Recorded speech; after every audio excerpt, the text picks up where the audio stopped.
An empty throne waits where a king once sat. Across centuries and continents, leaders who commanded armies and ruled empires have simply vanished. They left behind only questions, legends, and a silence that history struggles to fill. This is a journey into 50 of the most baffling disappearances of historical leaders. You will travel from the deserts of ancient Egypt to the deep forests of medieval Europe, uncovering tales of political intrigue, ancient curses, and mysteries that defy explanation. What really happened to the Romanov children after the revolution, and why did an entire Roman legion march into the mists of Britain, never to be seen again? By the end of this investigation, you will hold the pieces of these puzzles, understanding how a single vanishing can change the course of nations. Which vanished leader's story do you believe holds the most haunting secret of all? The sands of Egypt hold one of history's first and most profound vanishing acts. In the 14th century before the Common Era, a pharaoh named Akhenaten ascended to the throne and proceeded to shatter 1,500 years of tradition. He declared that Egypt would no longer worship a pantheon of gods. Instead, the entire kingdom would devote itself to a single deity, the sun disk known as Aten. This was a spiritual revolution that turned the established order upside down. To solidify his new vision, Akhenaten made an equally radical physical move. He abandoned the ancient, powerful capital of Thebes, leaving its temples and palaces behind. He ordered the construction of an entirely new city dedicated to his one god, a place he called Akhenaten, meaning the horizon of the Aten. From this isolated desert capital, he ruled his empire for nearly 2 decades, his reign defined by this singular, obsessive focus. Then he was gone. But his disappearance was more than just a death. It was an annihilation. After his passing, those who succeeded him, including the famous boy King Tutankhamun, worked feverishly to restore the old gods. They did not simply forget Akhenaten. They actively sought to wipe him from existence. His magnificent city was abandoned to the desert. Stonemasons were sent to temples and monuments across Egypt to chisel his name and image from the stone walls, systematically erasing the heretic pharaoh from history. This deliberate destruction makes the central mystery of his fate so compelling. What truly happened to Pharaoh Akhenaten's body? No tomb in the Royal Valley has ever been conclusively identified as his. Was he given a peaceful burial by a loyal follower in a hidden tomb that remains undiscovered? Or was his mummy deliberately destroyed by the vengeful priests of Ammon, the very religious power he had displaced? Perhaps his remains were moved and hidden so effectively that they lie somewhere still, waiting to be found. The physical absence of the king is a silent testament to the ferocity of the conflict he ignited, a mystery buried under the very sands that once swallowed his dream city. The grand city of Akhenaten did not long survive its founder. With Akhenaten gone, the old priesthoods and officials reclaimed their power, and the capital was swiftly returned to Thebes. The horizon of the Aten was systematically dismantled, its stones hauled away to be used in other construction projects, leaving the desert to slowly reclaim the foundations of a forgotten revolution. This erasure extended to the royal necropolis carved into the cliffs east of the city. Archaeologists discovered this tomb complex, and it presented a scene of profound emptiness. The main burial chamber was clearly intended for a pharaoh, yet it was found looted in antiquity and most tellingly unfinished. The sarcophagus had been smashed into fragments, and there was no body, no treasure, no definitive proof that Akhenaten was ever laid to rest in the city he built for his god. This void at Ammon forced the search for his remains to shift back to the traditional burial ground of pharaohs, the Valley of the Kings. Here, a tantalizing and controversial clue emerged from a tomb known as KV 55. Discovered in the early 20th century, this small, undecorated tomb was a chaotic jumble of royal burial equipment, its contents seemingly hidden in a rush. Among the debris was a single, vandalized mummy. The coffin had been stripped of its gold face and its identifying inscriptions, a deliberate act to obscure the identity of the person within. For decades, debate has raged over who this individual was.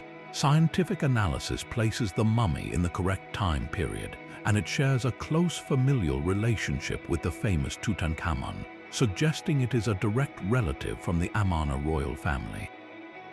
The bones belong to a man who died in his 20s, which aligns with some estimates of Akhenaten's age at death. Yet other evidence fiercely contradicts this. Historical records sometimes suggest Akhenaten ruled for 17 years and may have been older, and some anatomical studies have proposed the skeleton shows traits more consistent with a younger man. The destruction of the coffin and the desecration of the body perfectly mirror the wider campaign to erase Akhenaten's memory, making it a compelling candidate. But without a name, the KV-55 mummy remains a ghost, a silent figure at the heart of a 3,000-year-old mystery. The effectiveness of the ancient purge was so absolute that we now use advanced DNA testing and forensic science just to answer a question his contemporaries never wanted asked: where did the heretic king's body finally come to rest? Centuries after the sand sealed Akhenaten's fate, a different kind of vanishing occurred in the heart of a glittering empire. The scene is Babylon on a single night in 539 before the Common Era. Inside the towering walls of the world's most magnificent city, a royal feast is in full swing. Prince Belshazzar, ruling in his father's absence, hosts 1,000 of his nobles. The air is thick with music and the scent of wine, poured from sacred vessels looted from the temple in Jerusalem. It is at the height of this sacrilegious celebration that a disembodied hand appears, its fingers scribbling a cryptic message onto the plaster of the palace wall. The words "Min tekel upharsin" are a divine verdict foretelling the king's reign has been weighed and found wanting, and his kingdom will be divided and given to the Medes and Persians. That very night, according to the book of Daniel, Belshazzar the king was slain, but the historical record surrounding this dramatic end is far murkier than the biblical story suggests. While the writing on the wall has become a timeless legend, the true fate of the man who saw it remains one of antiquity's great puzzles. Babylonian cuneiform tablets tell a different story of the kingdom's leadership. They confirm that the official king was not Belshazzar, but his father, Nabonidus, a ruler who spent years away from the capital in a self-imposed exile.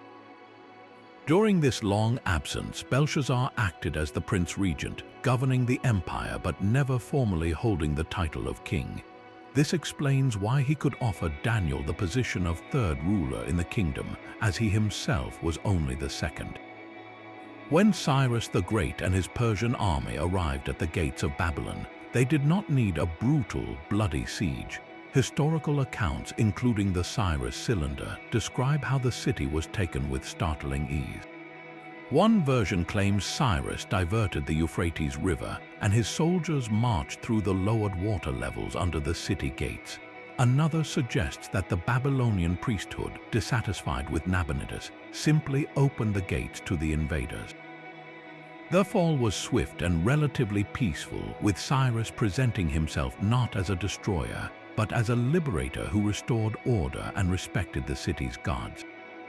So where was Belshazzar in these final, chaotic hours? The biblical account states he was killed that night, but no other source corroborates this.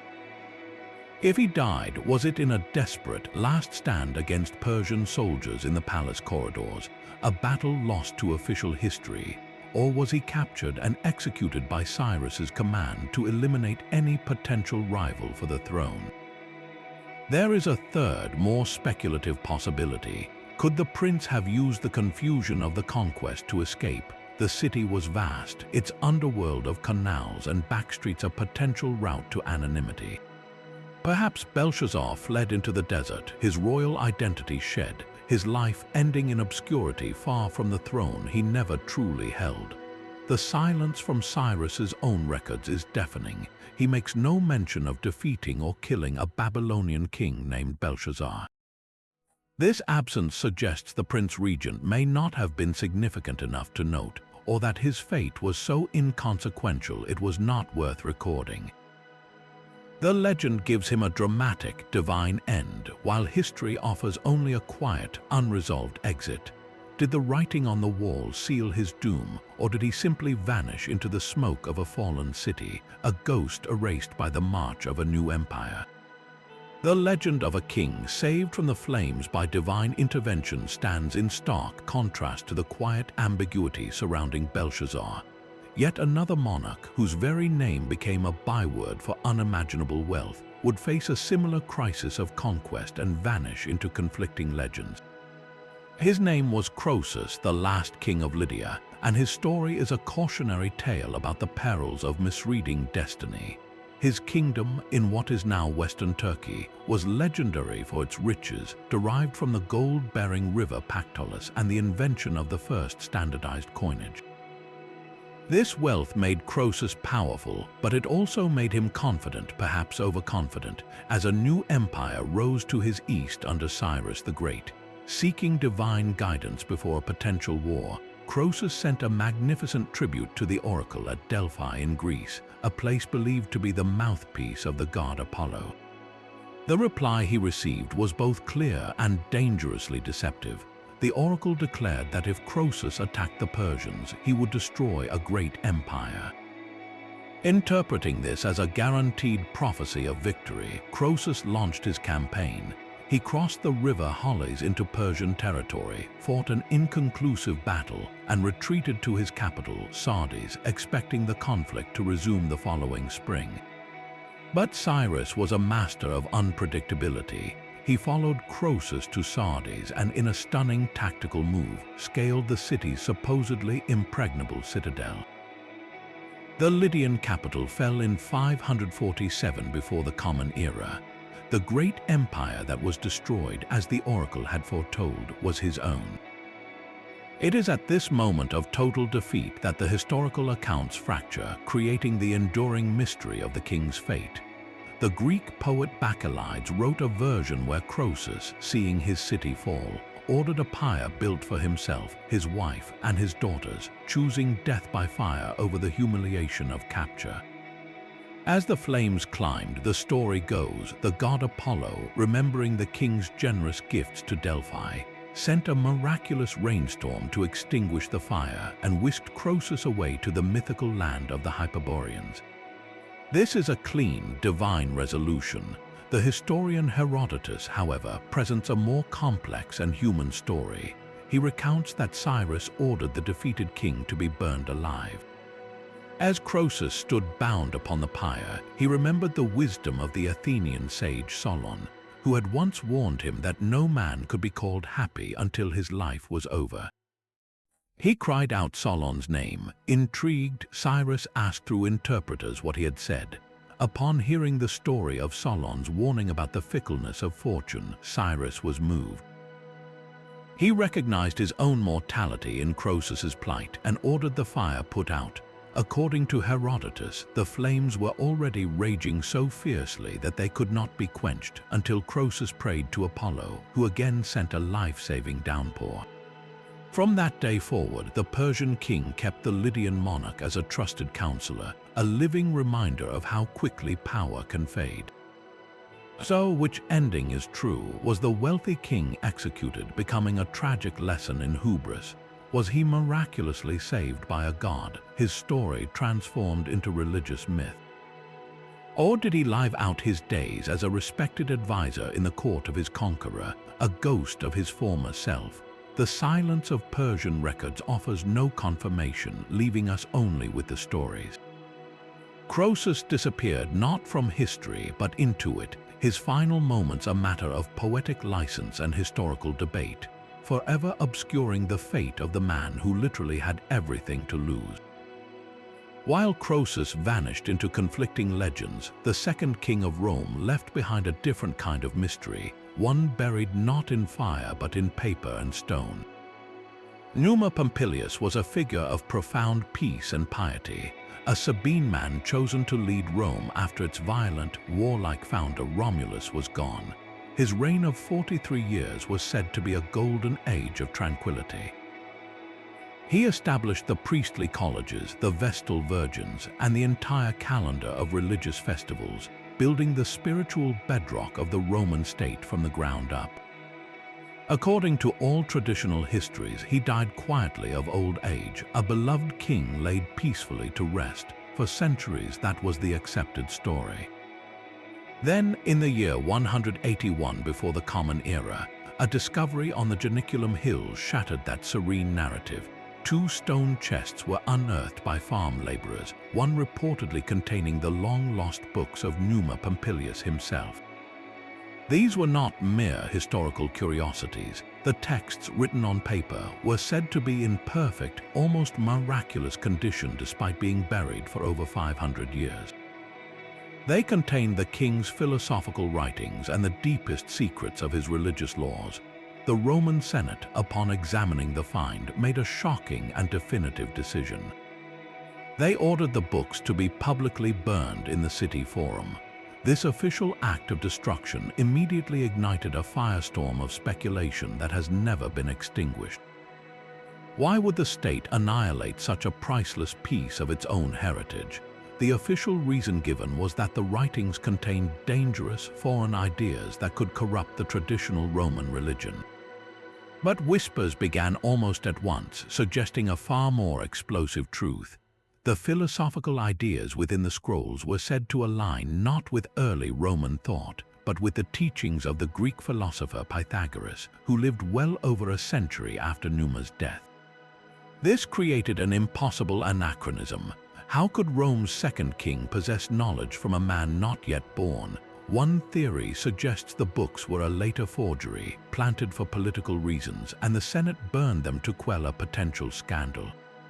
Another, more tantalizing possibility is that Numa was indeed connected to a much older, secret stream of wisdom, and the Pythagorean link was a later misunderstanding of that primal knowledge.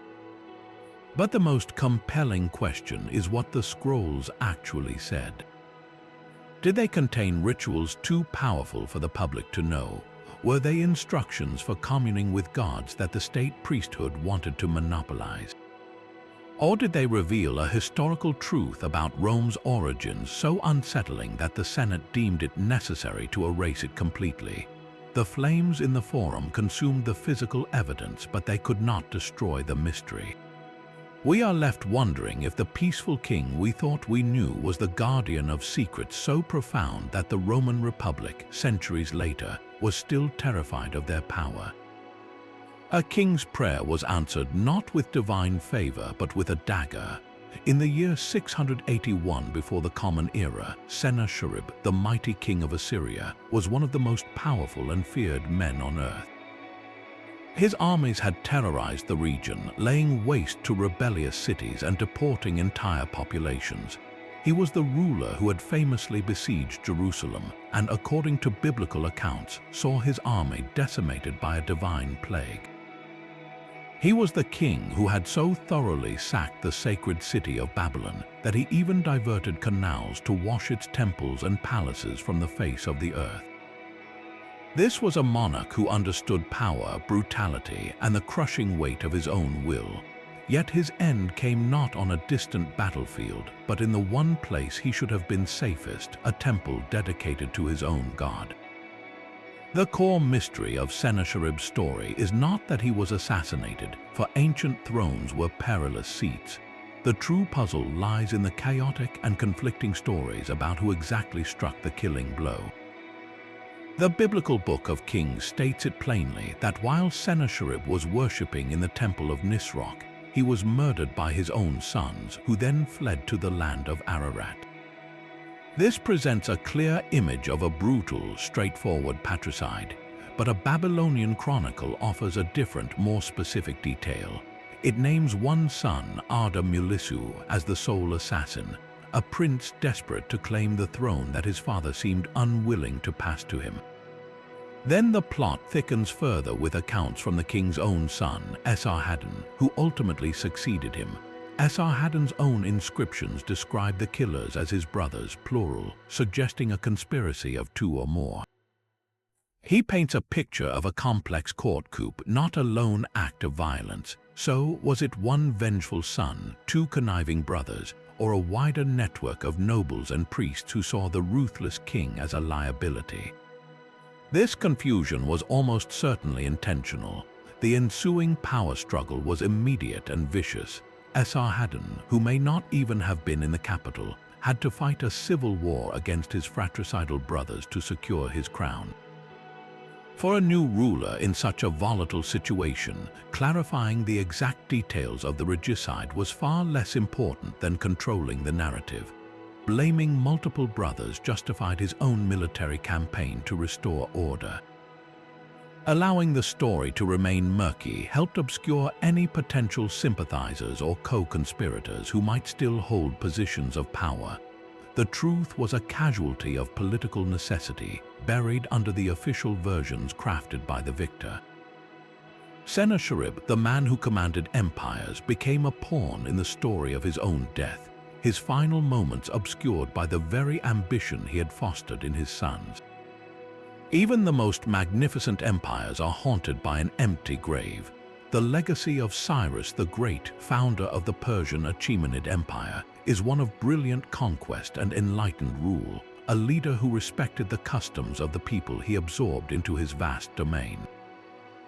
We know with certainty that he died in the year 530 before the Common Era, falling in battle against a fierce nomadic tribe called the Massageti in the windswept steppes of Central Asia. The Greek historian Herodotus provides a grisly account of his death, claiming the Massageti queen Tomaris, enraged by the death of her son in the conflict, located Cyrus's body, severed his head, and plunged it into a wineskin filled with blood.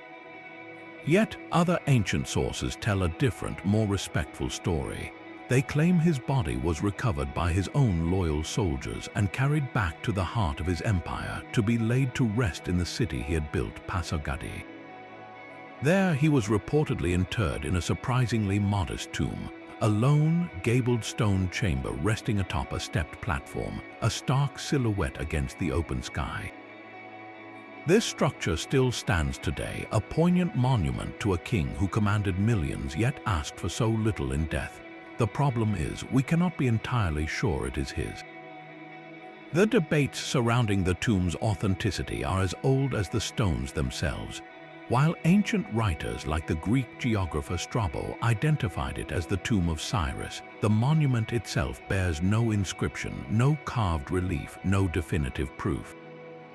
It is an elegant, silent puzzle. For centuries, local traditions protected it, but the question of what happened inside that chamber is what fuels a deeper mystery. Centuries after Cyrus's death, Alexander the Great, who saw himself as Cyrus's successor, made a pilgrimage to the tomb. He found a scene of violation. The simple chamber had been looted, its treasures stolen, and the body of the great king cast out. Alexander was said to be furious at this desecration and ordered the tomb restored. But here the historical trail goes cold. Was the body of Cyrus the Great ever found and returned to its rightful place? Or was it lost, scattered to the winds, leaving the beautiful, empty tomb at Pasargadae as a cenotaph, a memorial to a king who vanished from his own final resting place? The conqueror who built an empire from 3 continents could not secure the eternal safety of his own remains. A child's throne is always a precarious seat. In the turbulent kingdom of Macedon, the year 359 before the Common Era brought a crisis. King Perdiccas III lay dead on a battlefield, slain by Illyrian warriors, and his heir was not a seasoned general but his own infant son, Amyntas IV. The crown placed upon that baby's head was impossibly heavy, a symbol of power he could not possibly wield. In such a volatile vacuum, a stronger hand was bound to take control. That hand belonged to the boy's uncle, Philip, the brother of the dead king. Initially, Philip stepped forward as the logical regent, the guardian who would rule in the young king's name until he came of age. But Philip was a man of immense ambition and vision. He saw a kingdom weakened by external threats and internal strife, and he knew that a child on the throne was an invitation for disaster. Within a shockingly short time, perhaps only a year or two, Philip set his nephew aside and declared himself king in his own right, taking the name Philip II. The infant monarch was deposed before he could even speak. This is where the historical record for Amyntas IV simply stops. He vanishes. There are no more mentions of his life, his upbringing, or his death. In the brutal calculus of ancient Macedonian politics, his continued existence was a permanent threat. As long as he lived, he was the legitimate king, a living, breathing banner around which any disgruntled noble could rally to challenge Philip's rule. The overwhelming probability is that the boy was quietly, discreetly murdered on the orders of his uncle to secure the throne for Philip's own line, a line that would soon produce Alexander the Great. This was not an uncommon practice, it was a grim tradition of royal housekeeping. Yet the absolute silence surrounding the act is what makes it so haunting. Was the child killed in his sleep in a royal palace? Was he taken to a remote fortress and never seen again? Did he succumb to a sudden, convenient illness arranged by a court physician? We will never know the method, the location, or the exact date. Philip II went on to forge Macedon into a military superpower, creating the army his son Alexander would lead to the ends of the known world. That world-changing legacy was built upon a foundation that included the silent, unresolved disappearance of a boy king, a necessary ghost in the glorious story of his own family's rise to immortality. Power can vanish not just in the solitary figure of a king, but in the silent dispersal of 10,000 men. The Achaemenid Empire's spine was not merely its satraps or its palaces, but an elite military corps known to history as the Immortals. As chronicled by the Greek historian Herodotus, this royal guard was a spectacle of discipline and wealth, their armor glittering with gold, their spears tipped with silver. They were the empire's ultimate instrument of power, a force whose name came from its most chilling feature. Their number never wavered. If a soldier fell ill, was wounded, or killed, he was instantly replaced from a ready pool of reserves, ensuring the unit's strength was perpetually maintained at exactly 10,000. They were an unstoppable, self-replenishing tide of professional soldiers, present at every major conflict from the epic battles of the Greco-Persian Wars to the grand ceremonies at the heart of the empire. They were the permanent, unwavering symbol of Persian might. Then Alexander the Great arrived. His conquest of the Achaemenid Empire was total, culminating in the burning of the great palace at Persepolis in 330 before the Common Era.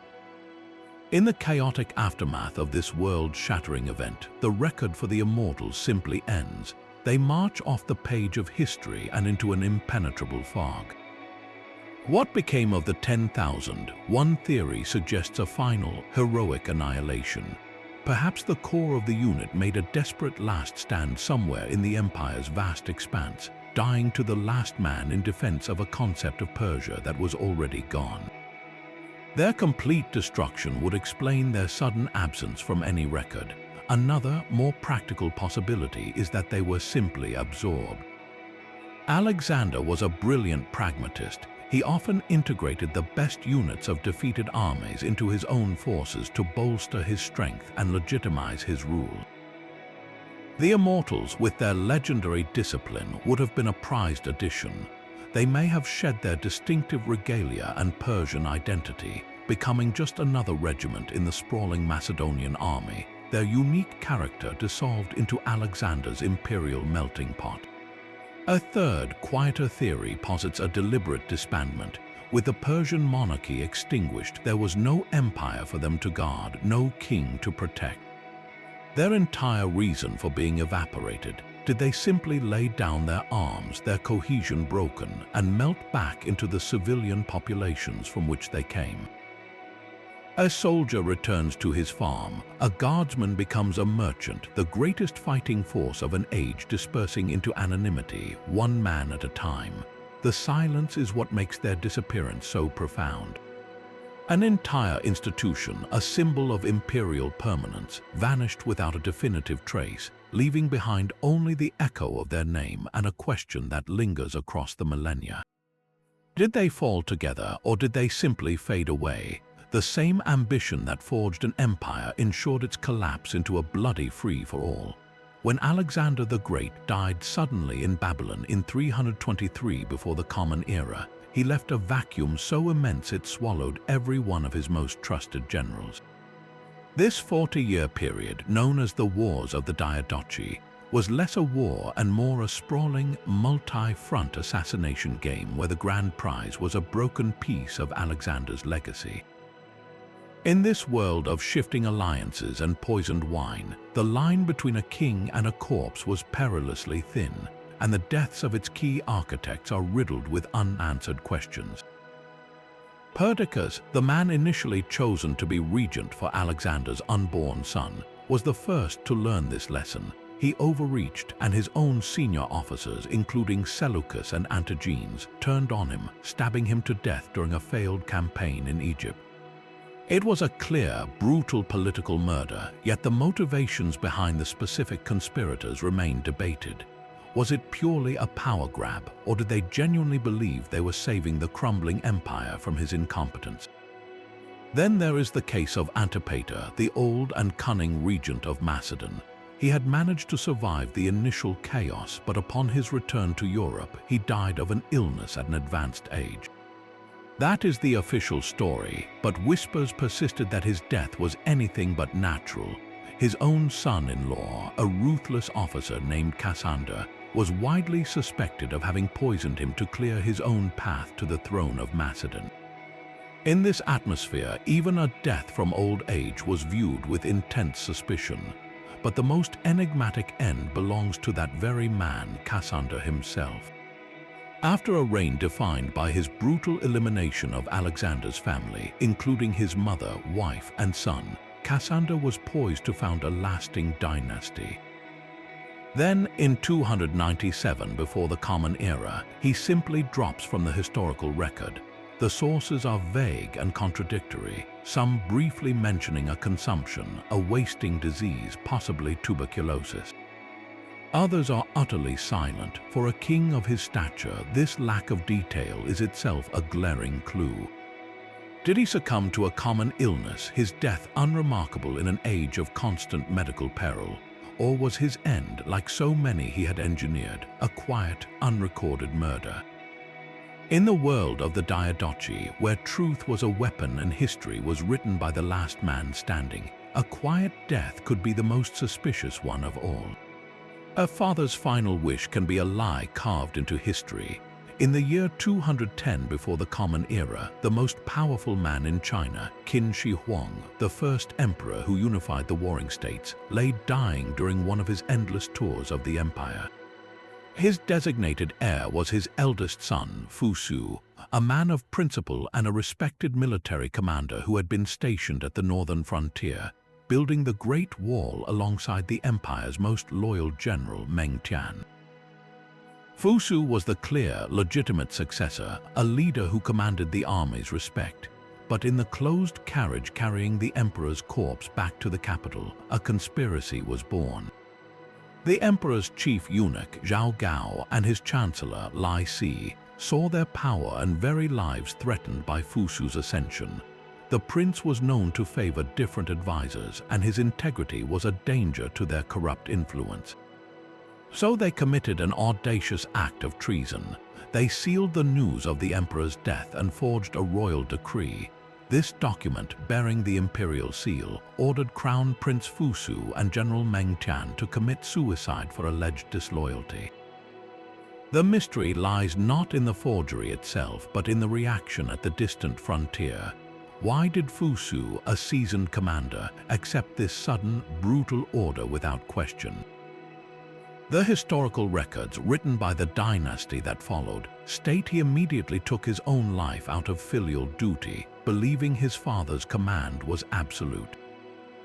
But this seems an impossibly passive end for such a capable leader.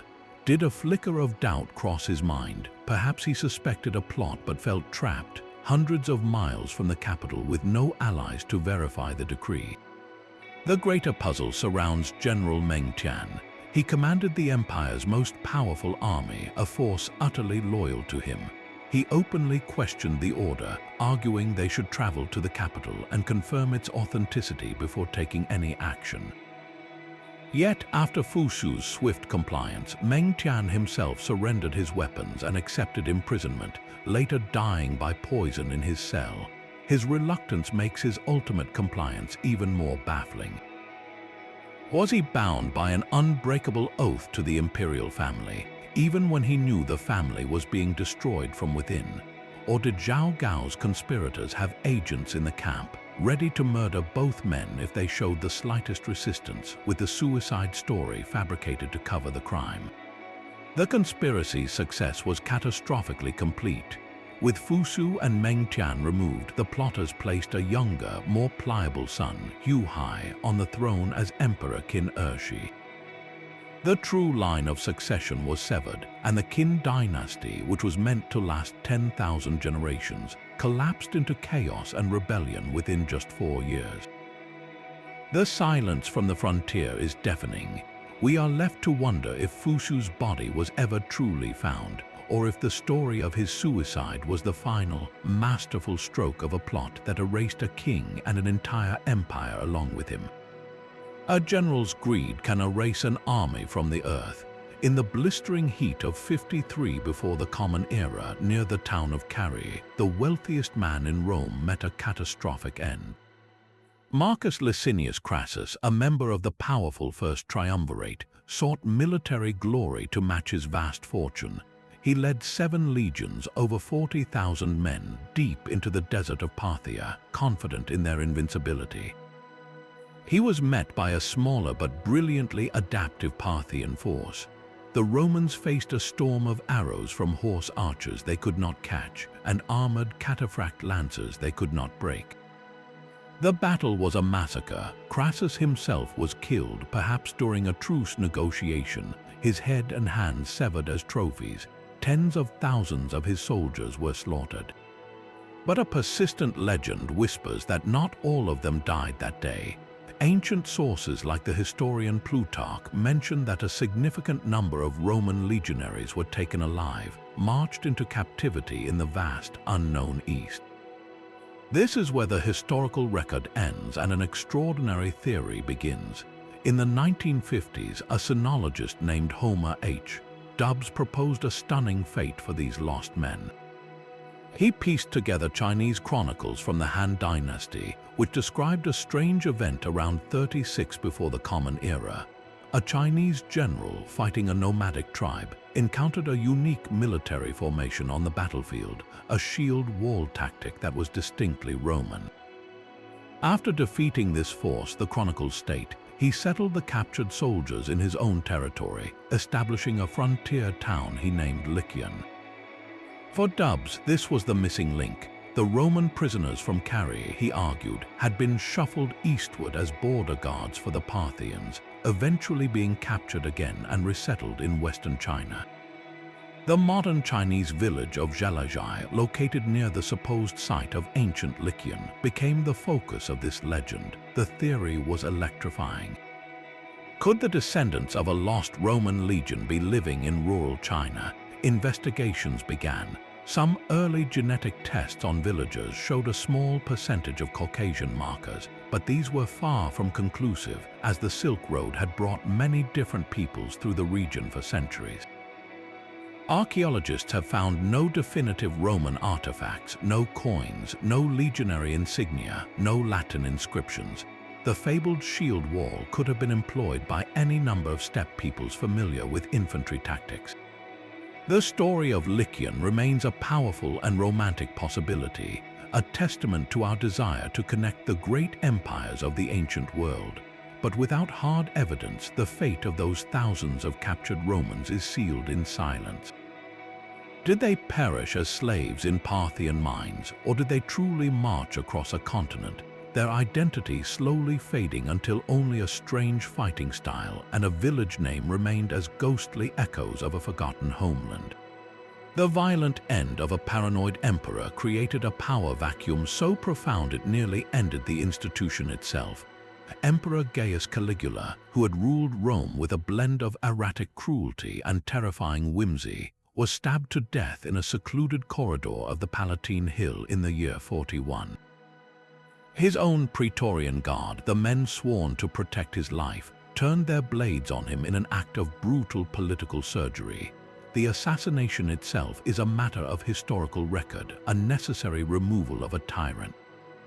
But in the bloody chaos that followed that final stab wound, a deeper mystery unfolded, one centered on the physical remains of the man who had claimed to be a god.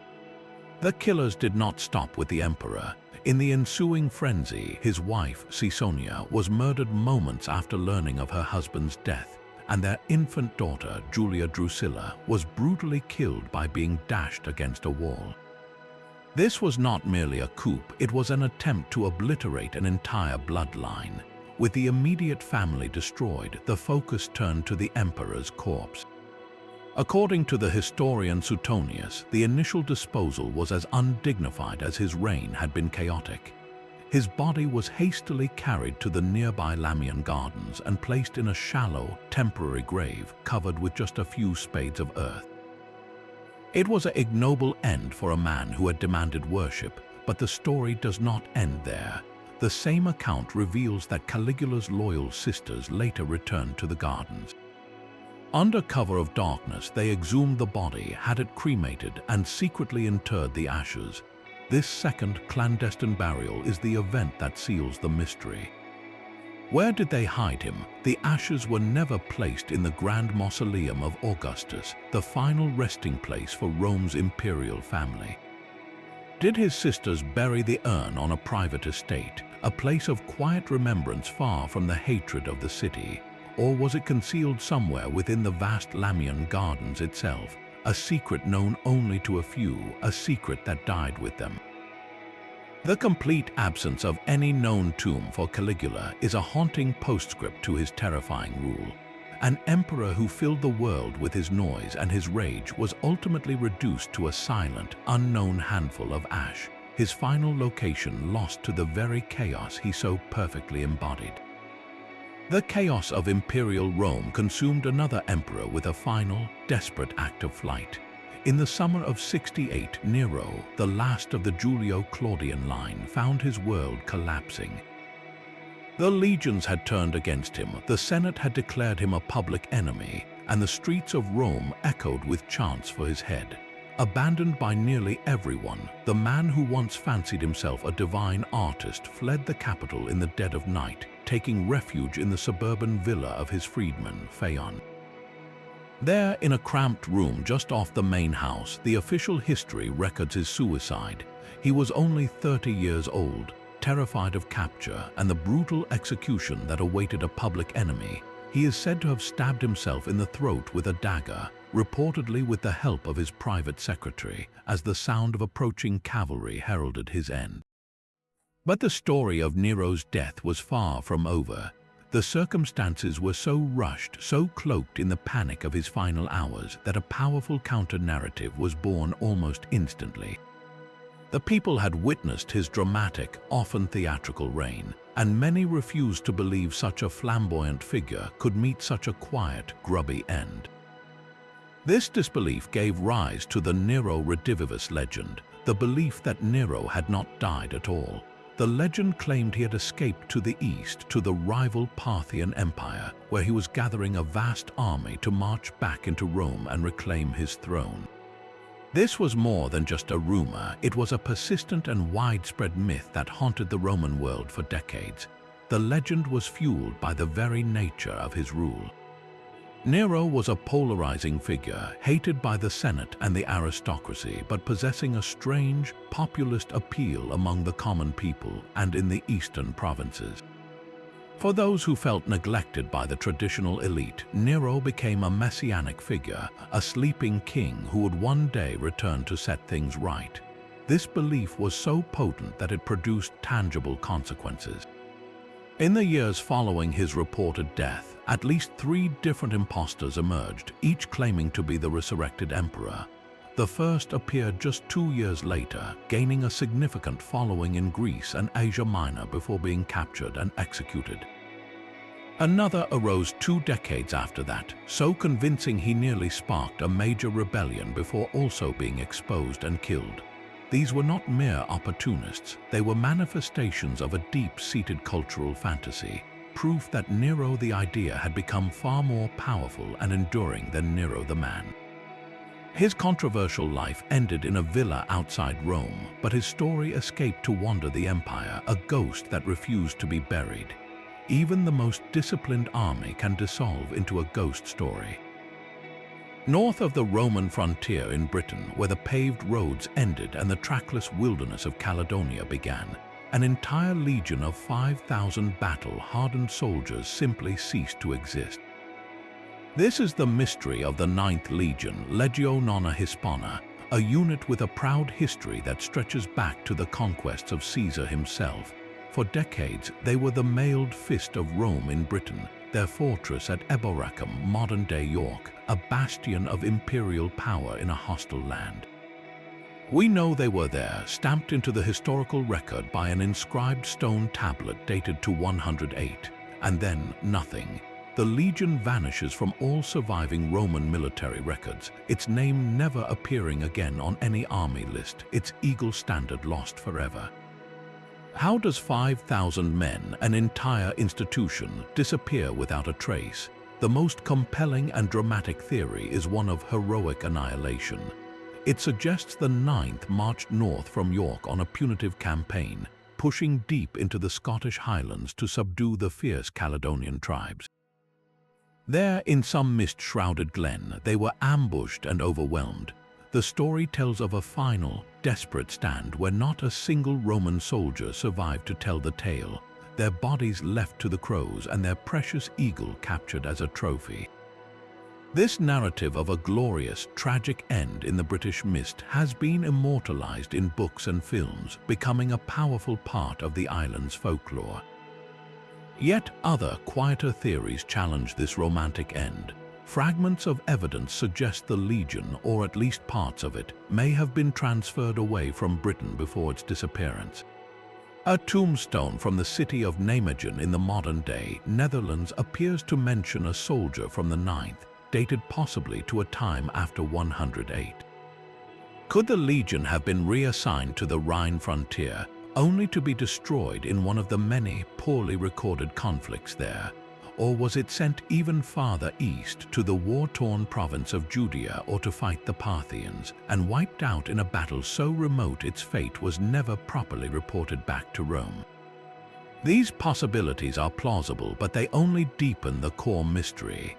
The Roman military bureaucracy was famously meticulous. The destruction of a legion, whether in Britain or on the Danube, was a catastrophic event that would have been noted, a financial and strategic loss requiring explanation. The complete and utter silence from every record is what makes the fate of the 9th Legion so uniquely haunting. It is the silence of 5,000 voices, a gap in history that begs the question: did they fall together in a single terrible day, or did they simply fade away, one transfer order and one forgotten battle at a time, until nothing was left but a name on a stone and a legend in the mist? A kingdom can fall in a single afternoon.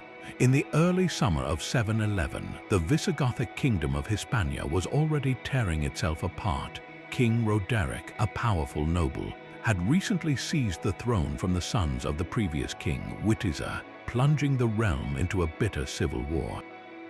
The factions were so divided that when a new enemy arrived from the south, they were not united enough to stop him. That enemy was Tariq ibn Ziyad, a commander of the Umayyad Caliphate, who landed with a force of Berber and Arab soldiers. The two armies met at the Battle of Guadalete, a clash that would decide the fate of the Iberian Peninsula for centuries to come. The Visigothic army, fractured by betrayal, was routed. Chroniclers of the time wrote that Roderick's own rivals, the Witizan faction, deserted him at the pivotal moment, turning the battle into a slaughter. The king himself was last seen in the thick of the fighting, surrounded by enemies. The official history is clear: King Roderick died on that battlefield. But a mystery was born from the chaos of his defeat. His body was never found. In an age where kings were identified by their magnificent armor and personal regalia, the fact that his corpse was not recovered and paraded by the victors is a glaring omission. This void gave rise to powerful legends that the last Visigothic king did not die at Guadalete. One persistent story claims he escaped the carnage, wounded and heartbroken, and retreated to a life of anonymous penance. In this version, he became a hermit in a secluded Portuguese monastery, living out his days in prayer, his royal identity a secret he took to his grave. Another tale suggests he fled north, perhaps to the kingdom of the Franks, to gather support for a counter-invasion that never materialized. Some later Christian chronicles even hint at a shadowy figure, matching his description, continuing to resist the new rulers from mountain strongholds. These stories are more than just folklore. They are expressions of a people's refusal to accept such a definitive and catastrophic end. The complete disappearance of the king's body allowed hope to persist, a belief that the old order had not been entirely extinguished. Did Roderick fall beneath the blades of Tarek's soldiers, his body lost among the thousands of dead? Or did he ride away from the field, a ghost king vanishing into the landscape, his true fate one of history's most poignant and unresolved questions? A mother's ambition can be the most terrifying force in any empire. In the year 797, the Byzantine Emperor Constantine VI was not brought down by a foreign army or a rival noble, but by the woman who gave him life. His mother, Irene of Athens, had been his co-ruler for years, a powerful and politically astute figure who refused to relinquish control even after her son came of age. Their relationship deteriorated into a brutal civil war, a family conflict fought with armies and intrigue. Constantine eventually captured his mother, but in a fatal act of mercy, he refused to have her executed or mutilated, merely confining her to a palace. This single moment of filial compassion sealed his doom. Irene seized her chance, orchestrating a conspiracy that saw her son ambushed and dragged to the purple chamber of the great palace, the very room where he had been born. There, on her explicit orders, he was blinded, the hot irons ensuring he could never rule again. This was not merely a punishment, it was a political procedure, a deliberate act to render him physically ineligible for the throne according to Byzantine law. The official record states he died shortly after from the trauma of his wounds, his body quietly interred in the monastery of St. Euphrosyne on the island of Principio. But the physical evidence of his final resting place has utterly vanished. The monastery itself has been rebuilt and altered over the centuries, and no tomb definitively identified as that of the emperor has ever been found. Was his burial so rushed and secretive that its location was forgotten almost immediately, a final indignity from a mother who had already taken everything else? Or was his body moved later, perhaps by loyalists who wanted to protect his remains from further desecration, the secret of its new location dying with them? The empty space where Constantine VI should lie is a silent monument to a chilling truth, that in the ruthless game of empire, even the bond between parent and child could be sacrificed on the altar of power. The violence of a single day can rewrite the history of a nation, yet leave the fate of its king shrouded in doubt. On October 14, 1066, the armies of Harold Godwinson, the last crowned Anglo-Saxon king of England, faced the Norman invaders of William the Conqueror on the bloody field of Hastings. The story we all know is sewn into the Bayeux Tapestry, that iconic panel showing a figure labeled Harold clutching at an arrow embedded in his eye. This image is burned into our collective memory as the definitive end of an era. But the historical record is far less certain, filled with conflicting accounts written by the victors and their sympathizers. The tapestry itself is not a photograph, it is Norman propaganda stitched to legitimize William's claim. A different version, the epic poem Carmen de Hastingi-Prolio, tells a much more brutal and personal story. It claims that Duke William himself, alongside 3 other knights, cornered the English king, hacked through his body with their swords, and dismembered his corpse on the battlefield. So, did Harold die from a single, unlucky shot from afar, or was he butchered in a calculated act of regicide by his rival? The truth may lie somewhere in between. The arrow story could be a later symbolic invention, a visual metaphor for divine judgment striking down a usurper, as William's supporters claimed Harold was an oath-breaker. The dismemberment story, while gruesome, fits the tactical need to ensure the king was not just wounded but unmistakably, verifiably dead, preventing his troops from rallying around a fallen leader. This confusion over how he died is only the first layer of the mystery. The second, perhaps even more haunting, is what happened to his body afterward. The official Norman account states that Harold's mother, Githa, offered William the dead king's weight in gold for the body to give it a Christian burial. William, in a display of cruel irony, reportedly refused, ordering instead that Harold be buried on the Saxon shore under a stone inscribed by the Duke's command, "You guard the coast you held in life." This was a final, deliberate insult, yet a powerful English legend contradicts this entirely. It claims that Harold's mutilated body was so unrecognizable that the Normans could not truly identify it, allowing his loyal followers, perhaps his own hand-fast wife Edith Swan Neck, to secretly locate his remains. According to this tradition, they smuggled the king's body away from the field and carried it to Waltham Abbey, a church Harold himself had generously patronized for a proper secret burial. For centuries, a tomb at Waltham was pointed to as his final resting place, but it was destroyed during the dissolution of the monasteries under Henry VIII. Modern excavations have found no conclusive proof, leaving the legend tantalizingly unverified. Was the last Anglo-Saxon king left in an unmarked grave on a beach, a permanent prisoner of the land he failed to defend? Or does he lie in sacred ground, his memory preserved by those who refused to let their king vanish completely into the story of his conquerors? A king's final breath can send the symbols of his power into shadow. In the year 1125, Emperor Henry V of the Holy Roman Empire lay dying, not on a battlefield but in the quiet town of Utrecht, struck down by a sudden cancer. His death from illness was not the mystery, the void he left behind was. The emperor died without a son, without a designated heir, and in that moment of profound uncertainty, the very soul of the empire seemed to vanish with him. The imperial regalia, the holy lance said to have pierced the side of Christ, the brilliant crown, the orb, and the scepter, were not merely jewels and relics.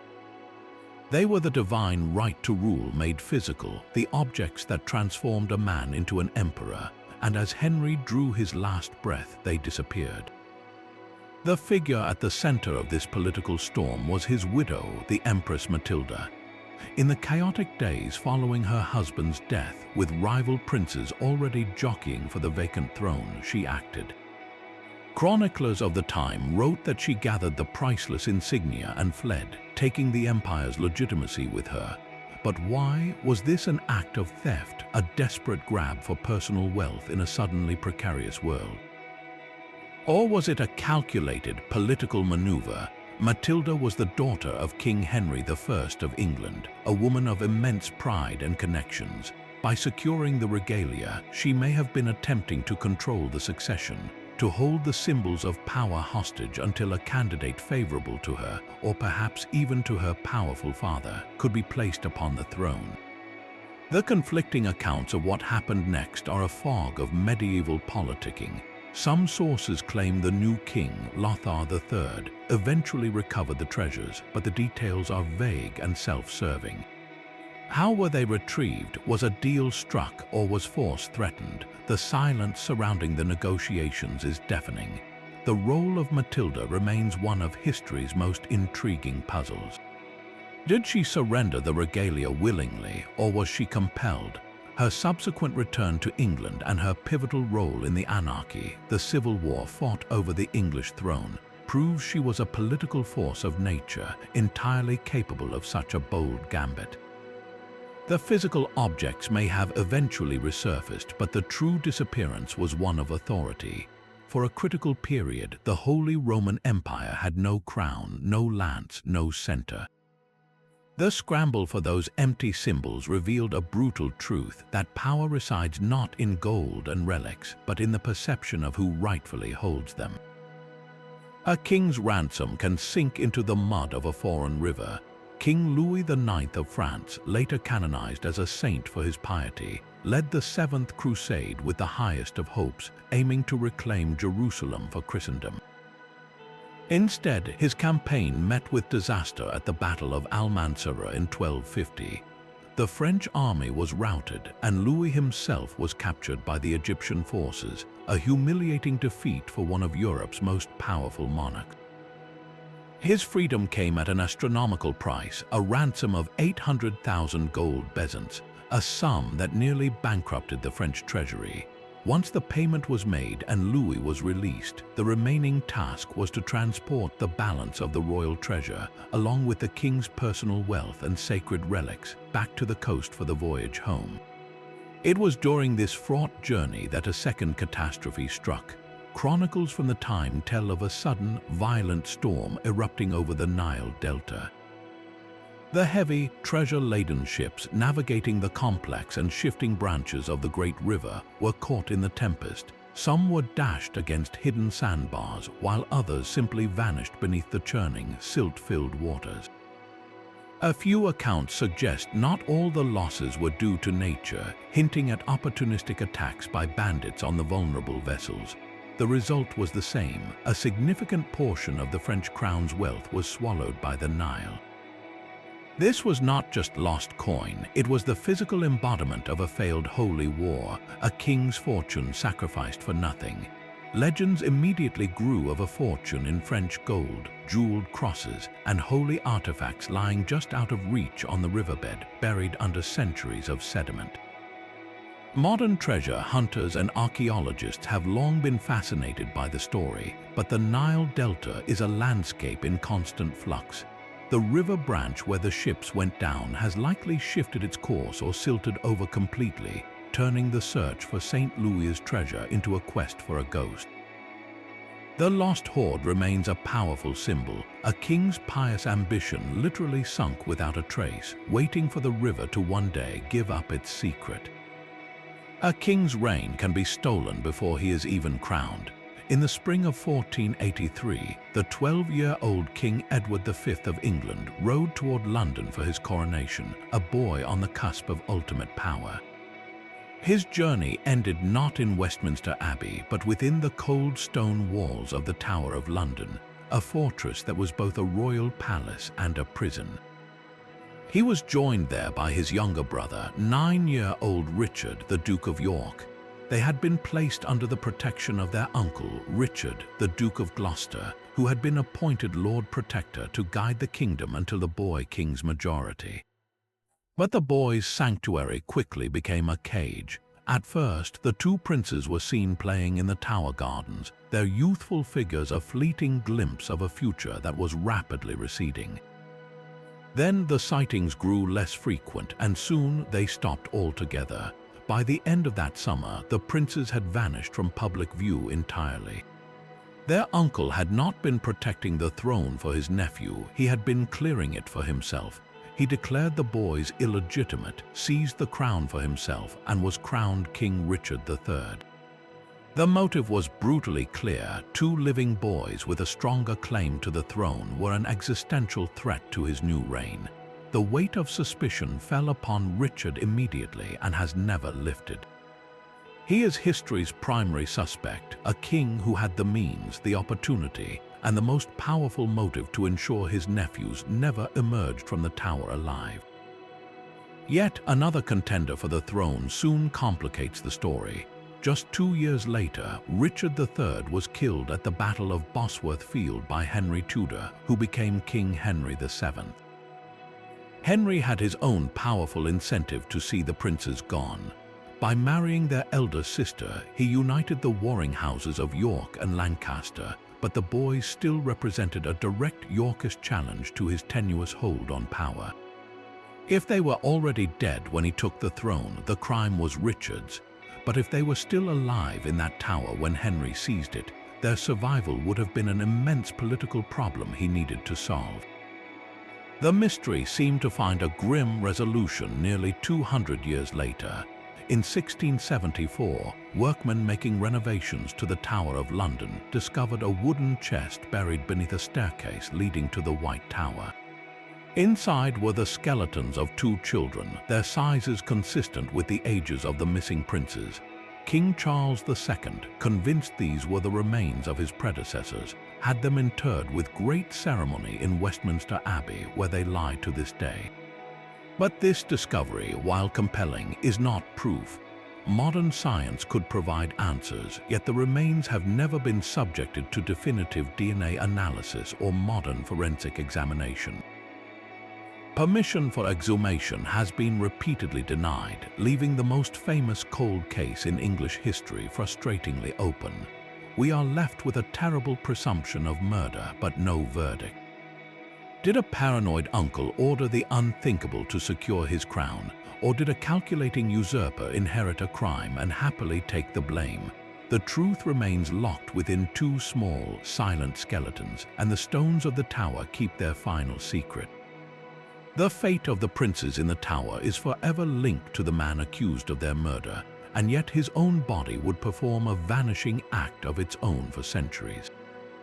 King Richard III was killed at the Battle of Bosworth Field in 1485, the last English monarch to die in combat. His death was decisive, but the disposal of his body was anything but dignified. The victorious Henry Tudor wanted no shrine for the defeated king, no grave that could become a symbol for rebellion. Contemporary accounts state that Richard's corpse, stripped and battered, was slung over a horse and carried back to Leicester.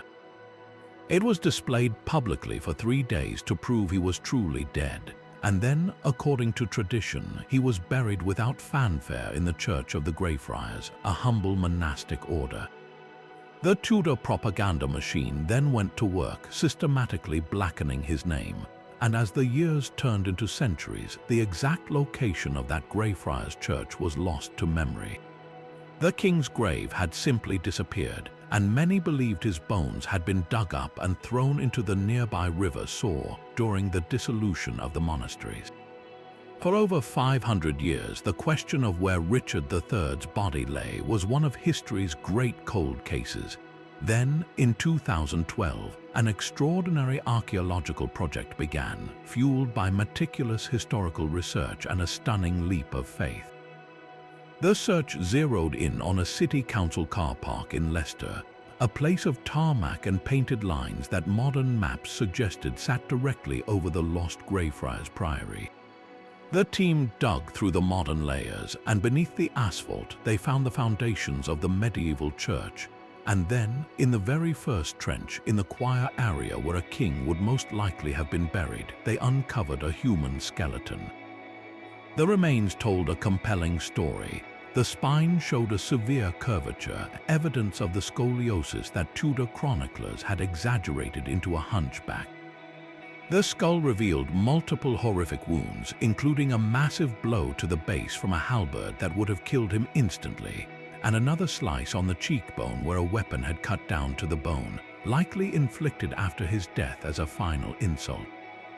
Mitochondrial DNA from the bones was a perfect match to 2 living descendants of Richard's sister. This was not just a skeleton, it was the lost king. His modern reappearance solved one mystery but deepened another. How could a king's grave be so utterly lost? The answer lies in the deliberate erasure of his memory. The Tudors had no interest in preserving his burial site. When Henry VIII dissolved the monasteries decades later, the Greyfriars Church was demolished, its stones repurposed, and the land sold off. The precise location faded from public knowledge. The grave of the last Plantagenet king slowly buried under centuries of urban development until he lay forgotten beneath a parking space. The physical rediscovery of Richard III is a powerful reminder that a disappearance can be an act of politics as much as an accident of time. A king was not just killed, he was made to vanish, his body hidden in plain sight until history itself was ready to look for him again. A cage can be a weapon against a king's spirit long after the battle is lost. The Ottoman Sultan Bayezid I, known as Yildirim or the Thunderbolt for the speed of his military campaigns, met his ultimate defeat not in a palace intrigue, but on the open field at the Battle of Ankara in 1402. His captor was the legendary conqueror Timur, also known as Tamerlane, and from the moment of his capture, the Sultan's story fractures into competing legends of humiliation and honor. Some chronicles, particularly those written by Timur's own court historians, paint a picture of abject degradation. They describe Bayezid kept in an iron cage, paraded like a trophy as Timur traveled. The most dramatic account claims the proud Sultan, unable to bear the shame, ended his own life by smashing his head against the bars of his prison. This version serves a clear purpose. It illustrates the total victory of Timur and the broken spirit of his most powerful rival. Yet, other sources from the region offer a different, more restrained narrative. They suggest that while Bayezid was certainly held captive, he was treated with the respect due to a fellow emperor. In this telling, he was not caged but confined to comfortable quarters, a valuable political prisoner whose presence legitimized Timur's own power. His death a few months later is attributed not to suicide, but to a sudden illness or, more poetically, to a profound despair that simply extinguished his will to live. This uncertainty over his final days is only the beginning of the mystery. The fate of the Thunderbolt Sultan's body is an even greater historical puzzle.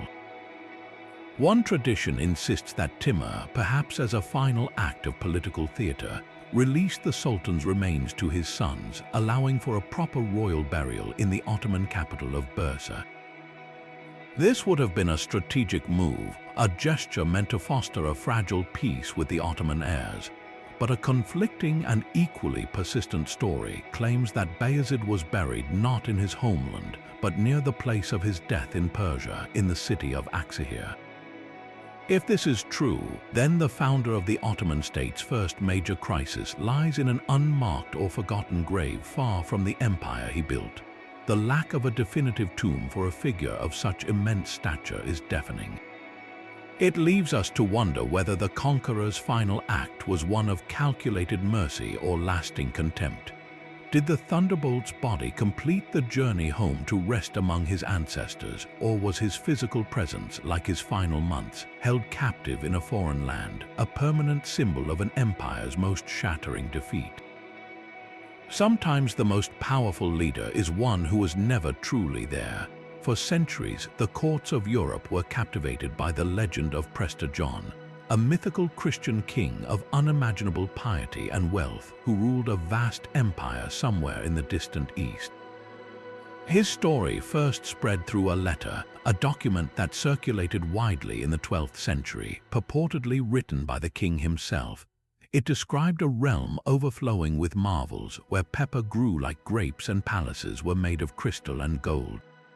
Most importantly, Prester John was a fellow Christian, a Nestorian believer who commanded 72 kings and a massive army, poised to aid Europe from the rear in its crusades against Islam. He was the perfect phantom ally, a symbol of hope and a strategic dream that could change the balance of world power. Popes and emperors sent embassies into the unknown, desperate to make contact with this celestial kingdom and its mighty priest-king.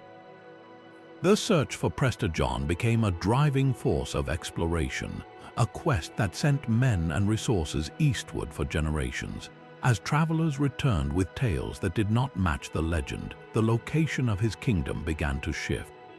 When no sprawling Christian empire was found in Central Asia, the hope simply moved. Cartographers began inscribing his name on maps of Africa, specifically in the highlands of Ethiopia, a real Christian kingdom that was isolated and mysterious enough to fuel the fantasy.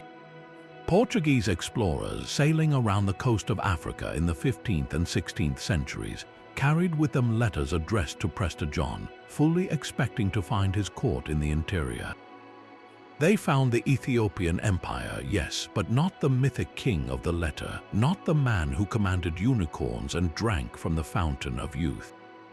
The true disappearance was not of a man but of a collective dream. As the map of the world slowly filled in, the blank spaces where a magical kingdom could hide grew smaller and smaller until there was no room left for Prester John. The legend did not die with a battle or a buried body. It simply evaporated in the face of documented reality, leaving behind a haunting question. How did a story, a mere collection of words on a page, manage to redirect the course of history, sending nations on a centuries-long search for a king who was only ever a magnificent ghost? A king's dream of crusade ended in the dust of North Africa. In the summer of 1578, the young and fervently devout King Sebastian I of Portugal led a vast army across the Mediterranean. His target was the Moroccan Sultanate, and his goal was nothing less than a glorious Christian conquest. He was 24 years old, a romantic idealist raised on chivalric tales, and he staked his entire kingdom on this single, ambitious throw. The two forces met at Alcácer, a battle that would become known as the Battle of the Three Kings. The conflict was a tactical disaster for the Portuguese. Their lines broke under the relentless assault of the larger, more adaptable Moroccan army. The carnage was immense. Thousands of Portuguese soldiers and nobles were cut down or, more valuably, captured to be held for ransom. But amid the chaos of the rout, a singular mystery took shape. The body of King Sebastian was never recovered. He was last seen charging deep into the enemy ranks, but after the fighting ceased, he was simply gone. No one could produce his corpse, his armor, or any definitive proof of his death. This physical absence created an immediate political earthquake back in Lisbon. Sebastian had died without an heir, and the vanishing of his body threw the succession into a state of profound uncertainty. The throne passed first to his elderly, mentally unstable great-uncle, and then, just 2 years later, to the powerful King Philip II of Spain. With no direct Portuguese heir to firmly oppose him, Philip annexed the entire kingdom, subsuming Portugal into a Spanish dominion that would last for 60 years. The catastrophic loss at Alcácer had not just cost an army, it had cost a nation its independence. Yet from this national trauma, a powerful legend was born. Almost immediately, stories began to circulate among the common people that their beloved Sebastian had not died on that bloody field. The myth of Sebastianism took root, a fervent belief that the young king had survived the battle and was wandering in exile, or perhaps hidden by divine will, waiting for the perfect moment to return. He would come back, the legends promised, on a foggy morning to reclaim his throne and restore Portugal to its former glory. This was more than just a folk tale. It was a national coping mechanism, a spiritual resistance to Spanish rule. For generations, any crisis or moment of hardship would spark rumors that Sebastian had been sighted, his return imminent. The myth turned a young king's tragic disappearance into an enduring symbol of hope and national identity, a ghost whose promised return held more power than any living monarch could ever wield. A governor returned to find his entire world had vanished. John White sailed back to Roanoke Island in the summer of 1590, his heart filled with the desperate hope of reuniting with his family and the colonists he had left behind 3 years earlier. His return had been delayed by a consuming war, the great clash with the Spanish Armada that locked every capable English ship into the defense of the realm. When he finally stepped back onto the sandy shore, he was met with an emptiness that defied understanding. The settlement was not destroyed, it was simply abandoned. The small houses were dismantled in an orderly way, their timbers gone, leaving only empty footprints in the earth. There were no signs of a struggle, no graves and no cross, the prearranged signal for distress. The only message left for him was a single word carved into a fort post, Croatoan, and the letters Tsar carved into a nearby tree. His granddaughter, Virginia Dare, the first English child born in the New World, was gone without a trace. The name Croatoan was not a riddle. It was the name of a nearby island and the tribe of Native Americans who lived there, a group that had been largely friendly to the English. This single clue has fueled the most persistent theory that the colonists, facing starvation and isolation, split into smaller groups and integrated with the Croatan people or other Algonquian tribes. Later reports from other English settlers told of grey-eyed natives and villages with two-story English-style houses, stories that suggested a cultural blending. Yet, no definitive archaeological evidence has ever placed the lost colonists definitively among the native populations. A darker possibility is that a faction tried to build a ship and sail for England, meeting a tragic end in the treacherous Atlantic waters. Another theory suggests they fell victim to a hostile attack, though the lack of any evidence of violence argues against this. The true heart of the mystery lies not in the fate of the group, but in the personal tragedy of John White. He sailed away a leader and a grandfather, and he returned to a silent forest and a single cryptic word. He never found his family, and the question of what happened to Virginia Dare, that symbolic first child of a new world, echoes through the centuries as America's oldest unsolved mystery. A child's death in a provincial town can unravel the very fabric of an empire. After the terrifying reign of Ivan the Terrible ended, Russia was left in the hands of a fragile government, a regency ruling for Ivan's mentally delicate son, Fyodor. The true power was the regent, Boris Godunov, a cunning and ambitious noble. To secure his influence, Godunov sent Ivan's youngest son, the 8-year-old Tsarevich Dmitry, into exile with his mother in the distant town of Ugly. Isolated from the capital, the boy was a political afterthought until the day in 1591 when he was found in a courtyard, bleeding to death from a slit throat. The official inquest, controlled by Godunov's allies, concluded it was a tragic accident. They claimed the boy suffered an epileptic fit while playing with a knife and had fallen upon the blade. But the people of Ugly, and soon all of Russia, saw a more sinister pattern. Why was the last son of Ivan the Terrible, a direct heir to the throne, living in such obscurity? Why was there no proper guard to prevent such a mishap? The whispers became a roar, accusing Boris Godunov of ordering the assassination to clear his own path to the throne. The official story was a thin veil over a national suspicion. Then, years later, the ghost of that dead boy walked back into history. A young man appeared in Poland claiming to be Tsarevich Dmitry. He stated that a loyal servant had substituted another child in his place, allowing him to escape the assassin's knives. He had been hidden and raised in a monastery, and now he had returned to claim his birthright. This false Dmitry was charismatic, intelligent, and convincing enough to gather a powerful army of Polish supporters and disaffected Russian nobles. He marched on Moscow, and in a stunning turn of events, he was crowned Tsar in 1605. For 10 months, he ruled Russia. His reign was a bizarre and tumultuous period, but his very presence on the throne proved a devastating truth. The unresolved disappearance, or in this case the unresolved death, of a single child had created a vacuum of legitimacy so powerful that a convincing impostor could seize control of the world's largest nation. The people, desperate for a true heir from the old dynasty, were willing to believe in a miracle. The false Dmitry was eventually overthrown and killed in a violent uprising, but the damage was done. His brief rule shattered the state's authority, plunging Russia deeper into the bloody civil war known as the Time of Troubles.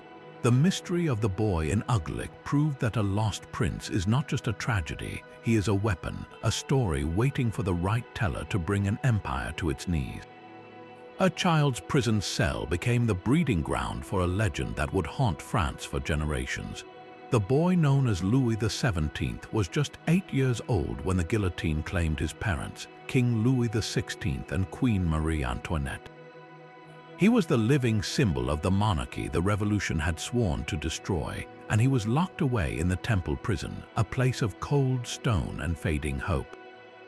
For 2 years, he was kept in solitary confinement, neglected and abused by his jailers, a pawn in a brutal political game. Then, in June 1795, the revolutionary government made a simple, stark announcement. The boy was dead, succumbing to tuberculosis at the age of 10. His body was quietly buried in a common grave, a final, deliberate act of erasure. But the official story was almost immediately met with doubt. How could the last son of the king die so conveniently with so little public scrutiny? The silence surrounding his final days felt like a lie. Almost at once, a powerful counter-narrative was born. Whispered through royalist networks and spoken in secret, the story spread that the young dauphin had not died. A loyal royalist faction, the story went, had managed to smuggle him out of the temple in a laundry basket, substituting a sickly orphan in his place. The dead boy in the prison was a decoy, and the true king was alive, waiting to be restored. This desperate, beautiful lie gave birth to a bizarre parade of claimants. Over the next several decades, more than 100 men stepped forward, each declaring himself the lost king. They came from all walks of life, from cobblers to soldiers, each weaving a tale of secret rescues and hidden identities. The most compelling of these was a German clockmaker named Karl Wilhelm Naundorf. He arrived in Paris in the 1830s, and he possessed an uncanny knowledge of the royal court's intimate details. He could identify former servants and describe private rooms in the Tuileries Palace. He even managed to convince several members of the extended royal family who supported his legal claims for recognition. His persistence made him the most famous of the false dauphins, a man whose story was so detailed it almost felt true. The mystery seemed to reach its final, scientific conclusion in the year 2000. Scientists were given permission to analyze a preserved heart, long venerated by royalists as belonging to the young king. They compared its DNA to a lock of Marie Antoinette's hair. The genetic match was perfect. The heart undoubtedly belonged to her son, the boy who had died in the temple prison. The case was closed by the most definitive evidence imaginable. And yet, the legend refuses to die. Why does this story hold such power, even in the face of cold, hard facts? The lost king represents something more than a historical person. He is the embodiment of a stolen future, a symbol of hope that a terrible wrong could somehow be made right. The truth of a child's tragic death in a squalid cell was simply too painful to accept, so France chose to believe in a fairy tale of escape, a ghost of a boy king who might still be out there, a permanent reminder that sometimes a nation needs its mysteries more than it needs the truth. The silent erasure of a child in a Parisian prison finds a chilling parallel in the gilded halls of the Forbidden City.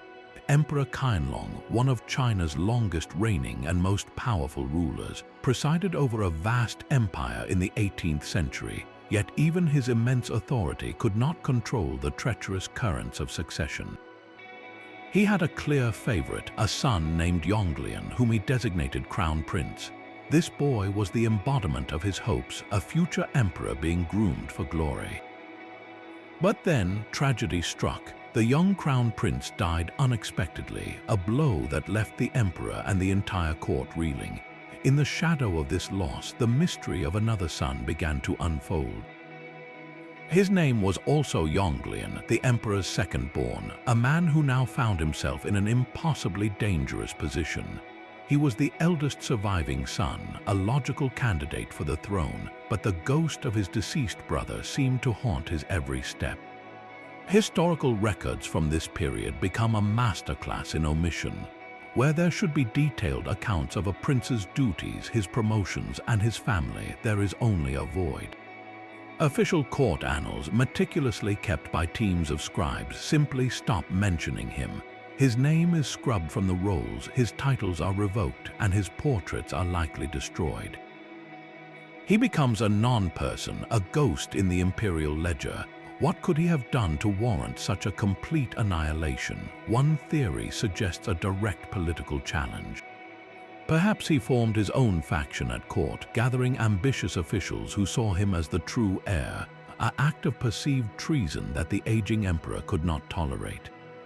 In the Qing dynasty, any hint of a prince building a power base independent of the emperor was a capital offense.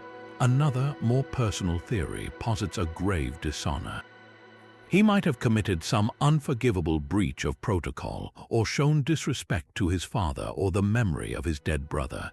The absolute nature of the purge points to an offense so severe that Qianlong decided not just to punish his son but to unmake him entirely. So what was his final fate? The silence speaks volumes, but in whispers. He was almost certainly not exiled, for a living prince in a distant province could still become a rallying point for rebellion. The most probable end was a quiet, state-sanctioned death. Was he ordered to take his own life with a silken cord or a cup of poison, a final act of filial duty to preserve the dynasty's stability? Or was he executed within the palace walls, his body disposed of in a secret, unmarked grave to ensure no shrine could ever be built for him? His disappearance was a surgical strike against chaos, a cold calculation that the memory of one man was a small price to pay for a seamless transfer of power. The throne eventually passed to another son, the King Emperor, who would rule a stable empire, never knowing the brother who was vanished to secure his path. In the Forbidden City, the greatest power was not just the ability to choose an heir, but the absolute authority to make a rival heir disappear without a trace. A father's legacy can be a cage for his son.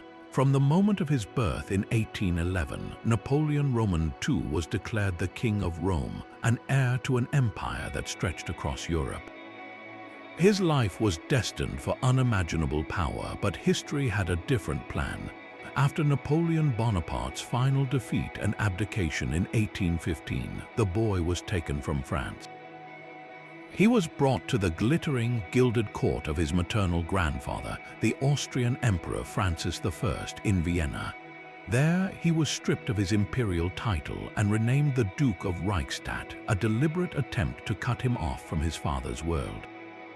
He was raised as a Habsburg prince, but his upbringing was one of constant, subtle imprisonment. Surrounded by luxury, he was a political prisoner of the highest order, his every move monitored, his education carefully controlled to suppress any hint of his father's ambition. He was a living, breathing threat to the delicate peace of Europe, a symbol that had to be neutralized. The boy who was once called the King of Rome grew into a young man who knew his own name was a danger to every throne on the continent.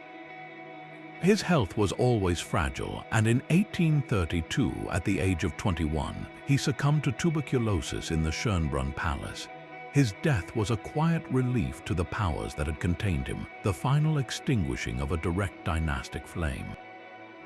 His body was interred in the traditional Habsburg crypt in Vienna, the Kapuzinerkirche, far from his father's eventual resting place at Les Invalides in Paris.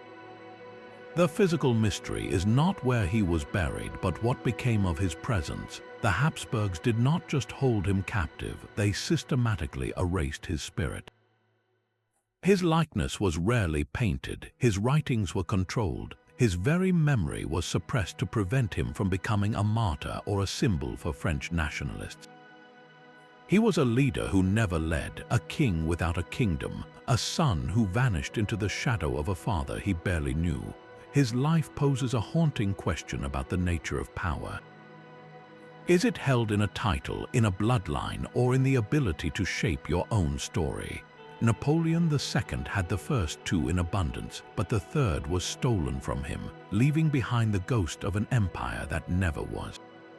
The wilderness does not distinguish between a leader and a follower. In the brutal winter of 1846, the Sierra Nevada mountains trapped a group of pioneers known as the Donner Party, and with them, the very concept of command vanished into the relentless snow. The brothers George and Jacob Donner were among the elected captains of this ill-fated wagon train, wealthy men who had set out for California with high hopes. Their authority, however, melted away in the face of starvation and cold. Jacob was the first to fall, dying in his tent at the lake camp while the snow still fell deep. The specifics of his final moments are a blank space. Was he coherent, giving last instructions to his desperate family? Or did he simply fade away, another casualty of the freezing dark? No one recorded the details, and in the frantic struggle for survival that followed, the disposition of his body became just another unspoken horror. George Donner held on a little longer at the smaller camp at Alder Creek, but a severe hand infection, possibly gangrene from an earlier injury, left him incapacitated and trapped in his own tent. He was a leader who could no longer lead, a man of means whose wealth was now worthless. He died in March, but the mystery does not end with his death. It begins with his remains. When the first rescue party finally reached the camp, they found a scene of unimaginable devastation. What had happened to George Donner's body? Some survivors claimed he was buried in the snow. Others told fragmented, conflicting stories. In the chaos of survival cannibalism, did the desperate living feel compelled to consume their former captain? The truth was buried not only under the snow but under a heavy blanket of shame and trauma. The survivors who were rescued carried with them a silence so profound it became part of the legend. They were reluctant, often unable, to speak of what they had done to see another sunrise. This collective silence ensured that the final, physical fate of the Donner brothers would never be known. Their possessions, the symbols of their status and the reason for their journey, were scattered and lost. A lock of golden hair belonging to one of the children was found decades later, a tiny, heartbreaking relic, but of the leaders themselves, no definitive trace remained. Their leadership did not end with a dramatic last stand or a noble sacrifice.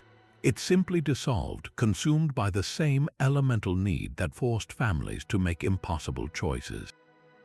The snow eventually melted, the survivors were rescued, but the full truth of what happened in those mountain camps stayed there, a secret kept by the deep woods and the shattered survivors who could never fully come home. A king's dream world was shattered by a single declaration of insanity. Ludwig II of Bavaria, the man who built the fantastical, soaring castles that define our image of fairy tales, was declared mentally unfit to rule in 1886. His own government, led by his uncle, deposed him, stripping him of his authority and confining him to a small suite in Berg Castle on the shores of Lake Starnberg.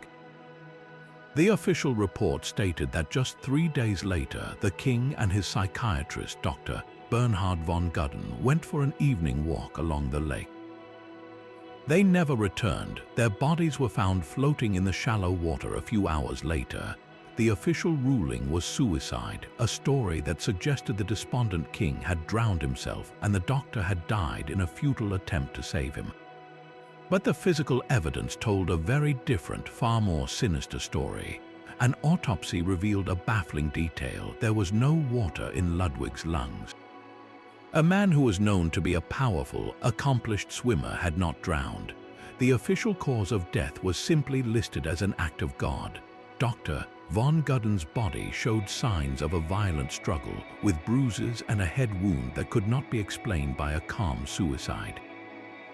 The King's Watch had stopped at 6:54, yet witnesses reported seeing the two men much later, throwing the entire timeline into question. Why would a psychiatrist tasked with observing his patient go for a secluded walk at night without any guards? The theories of what truly happened that night are as murky as the lake itself. One persistent idea is political assassination.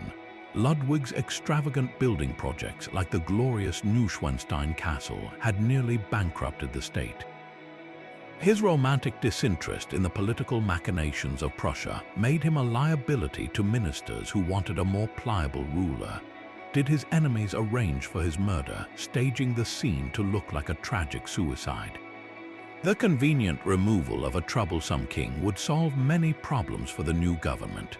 Another possibility is a botched escape attempt. Ludwig had loyal supporters and he despised his imprisonment.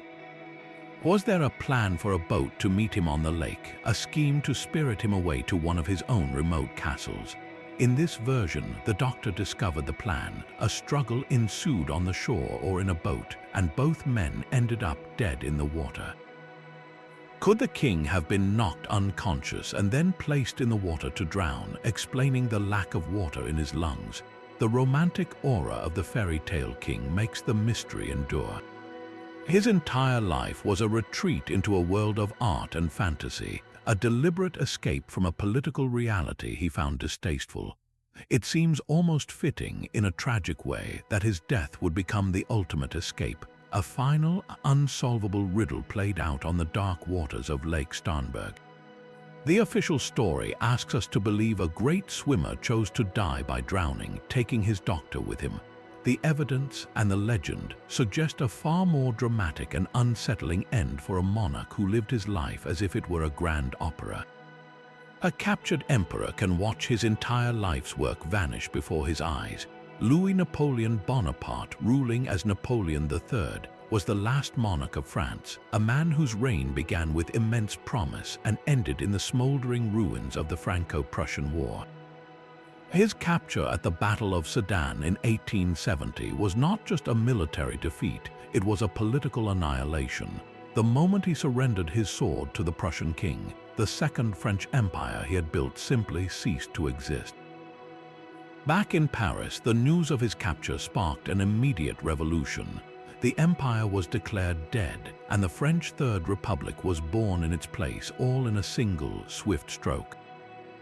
Napoleon III was not just deposed, he was rendered obsolete. He spent his final years in exile at a country estate in England, a bitter man forced to watch from a distance as the nation he once led systematically erased his memory. The mystery here is not the fate of his body, which died of illness in 1873, but the stunning evaporation of his political legacy. This was a ruler who had fundamentally reshaped France. He had overseen the radical modernization of Paris, commissioning the grand boulevards and the magnificent opera house that still defined the city's character. He had expanded the French colonial empire and presided over a period of significant industrial and economic growth. Yet, all of this was instantly overshadowed by the catastrophic failure of his foreign policy and his final, humiliating surrender. How does a leader responsible for so much visible, enduring change become a ghost in his own country's story? The answer lies in the completeness of the rupture. The new French Republic was founded in direct opposition to everything he represented. To legitimize itself, it had to vilify him, to paint his entire reign as a corrupt and vainglorious mistake. His name was purged from public monuments, his policies were reversed, and his supporters were pushed to the political fringe. His body was initially buried in England, a fitting symbol of his exile, and though his remains were later moved to a mausoleum, his dynasty was finished. No Bonaparte would ever rule France again. His disappearance was so absolute that today, amidst the Parisian splendor he helped create, his presence is a whisper, a phantom king haunting the very streets he built.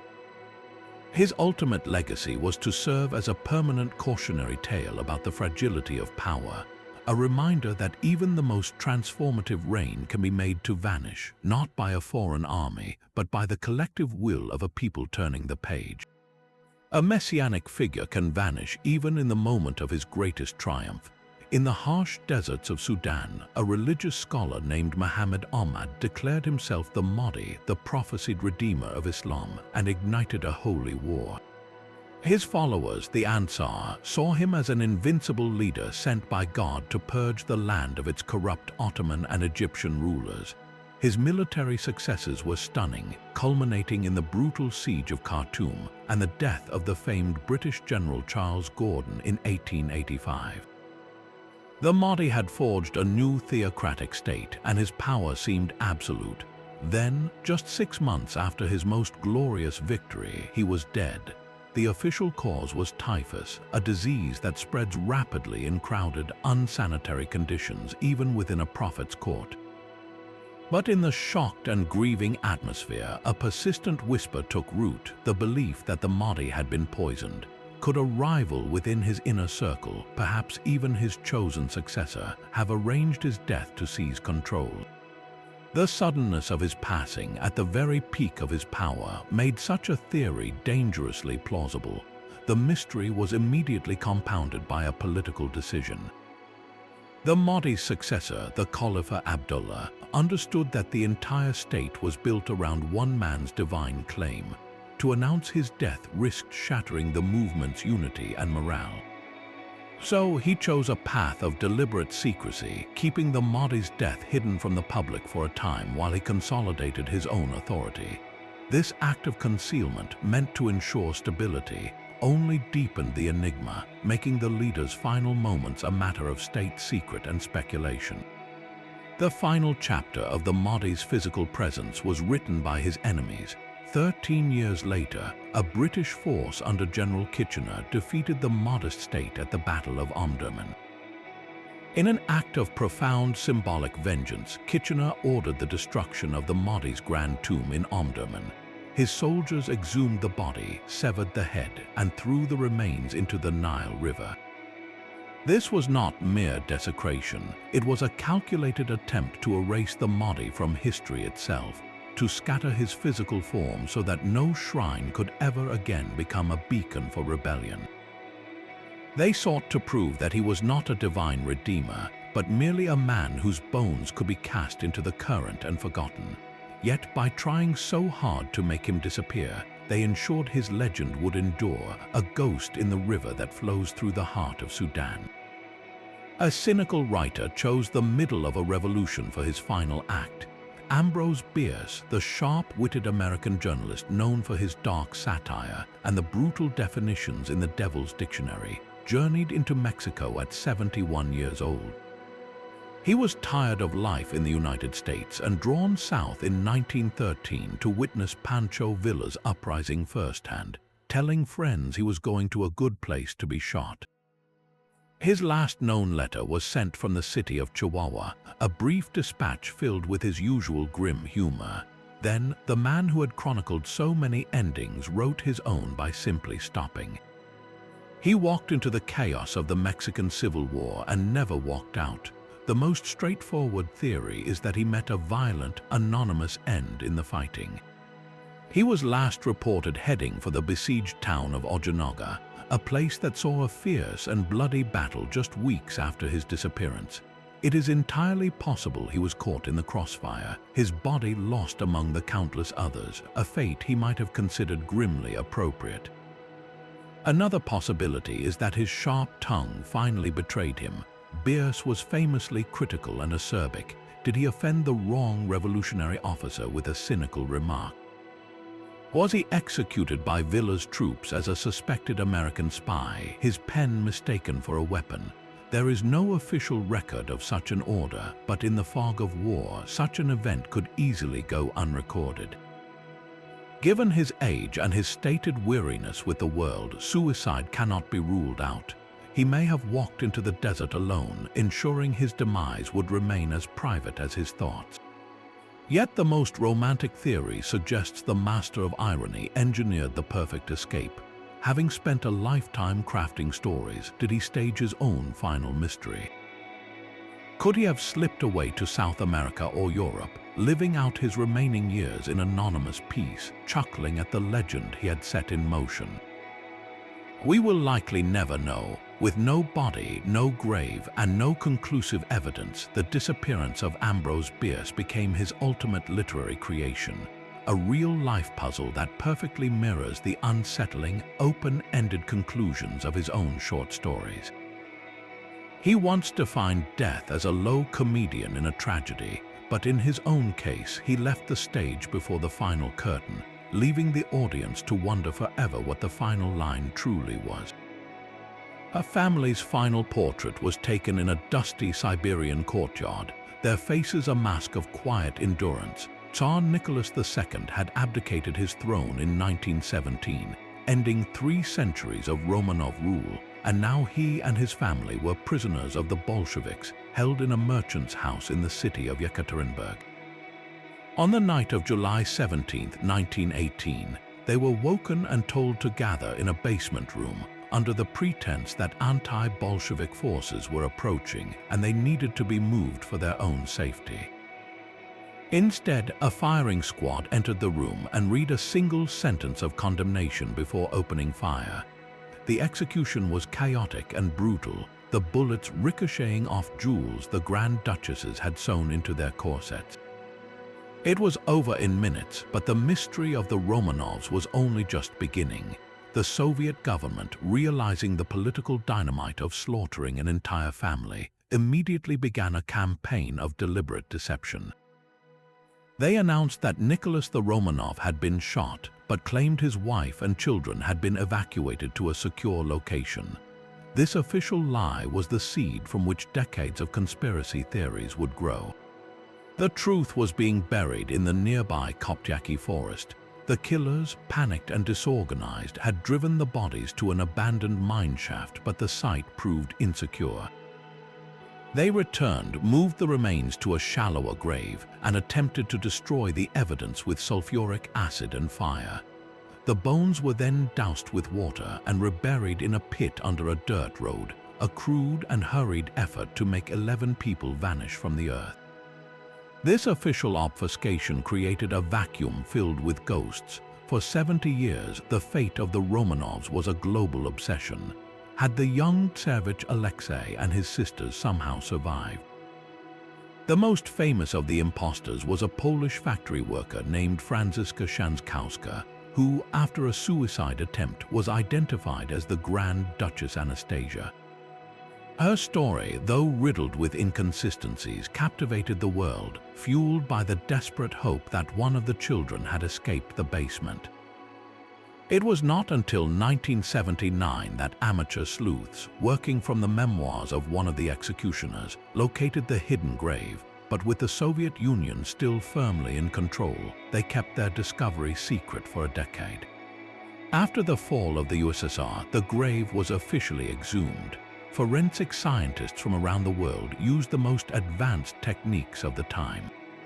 They reconstructed the shattered skulls, analyzed dental records, and finally turned to a new science: DNA. Mitochondrial DNA from the skeletons was a perfect match to living relatives of the Tsar and Tsarina, including Prince Philip, the Duke of Edinburgh. The mystery was solved. All 11 had died that night, yet even this resolution held one final twist. The skeletons of the Tsarevich Alexei and one of his sisters, either Maria or Anastasia, were missing from the grave. It would take another decade and the discovery of a second burial site just 70 meters away to find their burned and fragmented remains, finally putting the entire family to rest. The Romanovs did not merely die, they were systematically erased, only to be painstakingly reassembled, bone by bone and gene by gene, their true fate a secret the 20th century struggled to keep. Out of the smoke and gunfire of that Yekaterinburg basement, a ghost walked. 2 years after the Romanovs were declared dead, a young woman was pulled from a Berlin canal in 1920, a suicide attempt foiled. She was taken to a mental hospital, initially refusing to speak. When she finally did, she began to drop tantalizing hints, fragments of memory that suggested a past no ordinary citizen could possess. She described the layout of the private royal apartments at the Alexander Palace in minute detail, knew of a secret signal between the Tsar and his children, and recalled intimate conversations and minor scandals within the court. This was Anna Anderson, the woman who would spend the next 6 decades insisting she was Grand Duchess Anastasia, the Tsar's youngest and most mischievous daughter.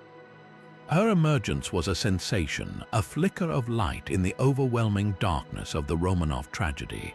For many who had refused to accept the official Bolshevik story, she was living proof that a miracle was possible, that a vibrant young woman had somehow cheated the executioner's bullets. Her knowledge was her most powerful weapon. She could identify former servants from photographs and spoke of a specific shelf in Anastasia's room where a music box was kept. This was not information readily available to the public, and it convinced a great number of people, including some members of the European aristocracy and former court officials.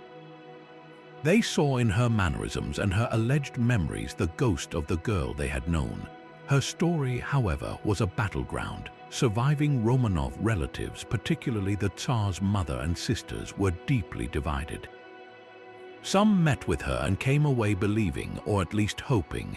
Others, like the Tsarina's sister, denounced her as a fraud, leading to bitter, protracted legal battles over the supposed Romanov fortune that dragged on for years in German courts. The public, however, was captivated. Anna Anderson was not just a person, she was a symbol. Her persistence gave form to a collective yearning for a different, less brutal ending. She allowed people to believe that innocence could survive the revolution's violence, that a princess could be saved. The mystery of her true identity became as compelling as the Romanovs' own fate. Was she a brilliant, traumatized actress, or was she the living embodiment of a fairy tale escape? The question would only be answered after her death in 1984. Scientists were able to obtain a tissue sample from a hospital that had treated her. They compared its DNA not to the Romanovs, whose remains were still hidden in a Russian forest, but to a living relative of the Tsarina, Prince Philip, the Duke of Edinburgh. The science was unequivocal. There was no genetic match. Anna Anderson was not a Romanov. Further investigation traced her DNA to a Polish factory worker named Franziska Szankowska, a woman who had vanished from her own life around the same time Anna Anderson appeared. The woman who had captivated the world for over half a century was a complete stranger. Her intimate knowledge of court life likely gleaned from gossip, published memoirs, and a chance encounter with a Romanov soldier. Her story reveals a profound truth about history's great vanishings. When a leader or a family disappears into a void of uncertainty, that void demands to be filled. We are drawn to the possibility of a second act, a hidden chapter, a survivor. The tale of Anna Anderson was a fiction, but the global need to believe in it was very, very real. A respected judge simply melted into the city's noise. Joseph Force Crater was a rising star in New York's judicial world, a man appointed to the state Supreme Court with the powerful backing of the Tammany Hall political machine. His life was one of influence and connections, a carefully built edifice of power and privilege. Then, on a warm August evening in 1930, he finished his dinner at a Manhattan steakhouse, hailed a taxi on West 45th Street, and waved goodbye to his companions. The cab door closed and Judge Crater was erased from existence. He was 41 years old. His disappearance was not a quiet affair. When he failed to show up for work, the news exploded into a media circus. The timing was intensely suspicious. Judge Crater was scheduled to testify before a grand jury investigating a massive corruption scandal, one that reached deep into the Tammany Hall organization that had put him on the bench. He had just returned from a rushed, secretive trip to his summer home in Maine, where he had burned a batch of personal papers and told his wife he needed to go back to the city to, in his own odd words, straighten out some things. The public and the press immediately saw a story dripping with intrigue. Was he murdered to ensure his silence? Did powerful figures within Tammany Hall, or perhaps the organized crime syndicates they were often linked to, decide he was a liability that needed to be permanently removed? A dead judge tells no tales, or did Joseph Crater choose his own vanishing act? He had withdrawn a large sum of money from his bank just before he disappeared, over $5,000, a small fortune at the time. Had he been planning an escape, fleeing the impending scandal and the collapse of his career to start a new life under a different name, perhaps in another country? There was even a darker, more personal theory. Could his disappearance be tied to a romantic entanglement gone wrong, a private matter that spiraled into a fatal confrontation? The police followed thousands of leads. Sightings poured in from across the country and around the world. He was spotted on an ocean liner, working in a logging camp, living in a California boarding house. Every tip was a dead end. The investigation became a public obsession, a real-life whodunit with no solution. His name entered the American lexicon as the ultimate symbol of a person evaporating without a clue. To pull a Crater meant to vanish so completely it defied all logic. The case was officially closed in 1979, with his wife finally having him declared dead. But the mystery never faded. How does a man at the center of power, a figure in the public eye, step into a taxi and leave behind no physical trace, no credible witness, no body? Did the city itself swallow him whole, or did the very political machine that created him simply decide to make him disappear? The vast emptiness of the Pacific Ocean swallowed a legend in the summer of 1937. Amelia Earhart, the most famous aviator in the world, was on the final, most dangerous leg of her quest to circumnavigate the globe. Her Lockheed Electra was headed for a tiny speck of land called Howland Island, a sliver of earth barely rising above the waves. Her radio transmissions grew increasingly desperate as she failed to find it. She reported being low on fuel and unable to see any landmass through the clouds. Her final, crackling words indicated she was flying along a line of position, a navigational guide that should have led her home, then only silence. The United States Navy immediately launched the most extensive and expensive air and sea search in American history up to that point, scouring over 250,000 square miles of open ocean. They found nothing, no wreckage, no oil slick, no trace of the plane or its two occupants, Earhart and her navigator, Fred Noonan. The official conclusion was grim and simple. The aircraft had run out of fuel and plunged into the sea, sinking quickly into the immense dark depths. For decades, this was the accepted end to the story, but the mystery refused to die, fueled by the sheer force of Earhart's fame and the lack of any physical proof. A new and compelling theory began to take shape, known as the Nikumororo hypothesis. This idea suggests that Earhart and Noonan, unable to locate Howland, flew south along their navigational line and discovered a different, uninhabited island, Nikumororo. They may have made a forced landing on a flat coral reef exposed at low tide. Radio distress calls were reportedly heard by amateur operators for days after her disappearance, calls that pleaded for help and mentioned injuries. These signals seemed to originate from the general direction of that remote atoll. Could they have survived for a time as castaways? Intriguing archaeological expeditions to Nikumororo have uncovered tantalizing clues. A group of British colonists who settled the island a few years later found a partial human skeleton, along with a woman's shoe and a sextant box, a tool used by navigators like Noonan. Tragically, the bones were lost before modern analysis could confirm their identity. More recent searches have turned up fragments of glass that match the pre-war makeup of a woman's cosmetic bottle and scraps of metal that some experts argue could be from her aircraft. The island is a harsh environment of crushing heat and voracious coconut crabs, a place where remains and evidence could have been scattered and lost with heartbreaking speed. Did the pioneering leader of aviation die instantly in a crash at sea, or did she endure a slower, more agonizing end on a sun-baked shore, waiting for a rescue that never came?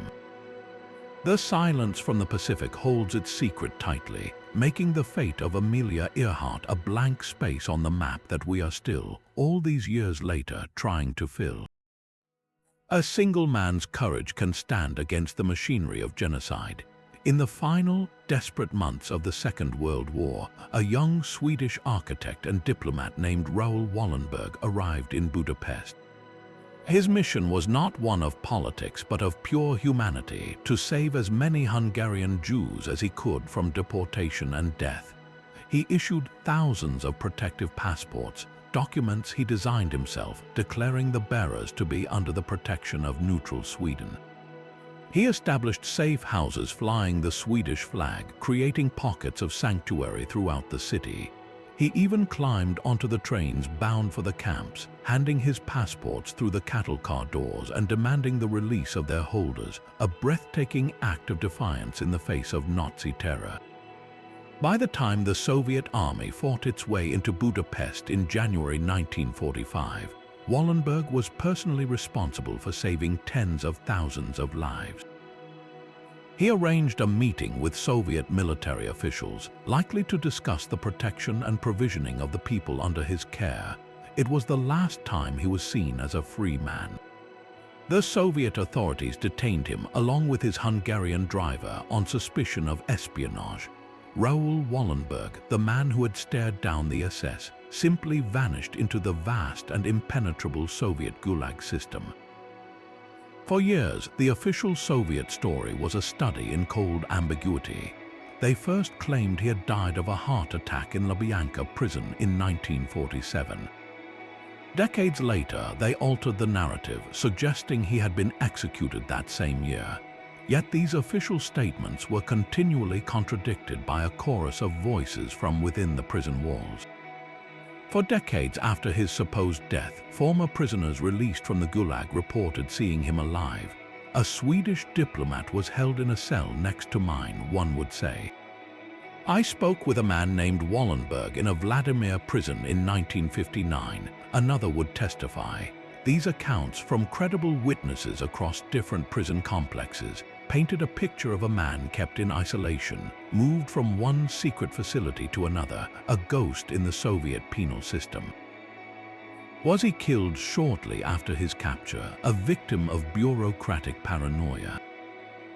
Or was he kept alive for years, perhaps for interrogation about Western intelligence activities, his humanitarian work misinterpreted as a cover for something more sinister?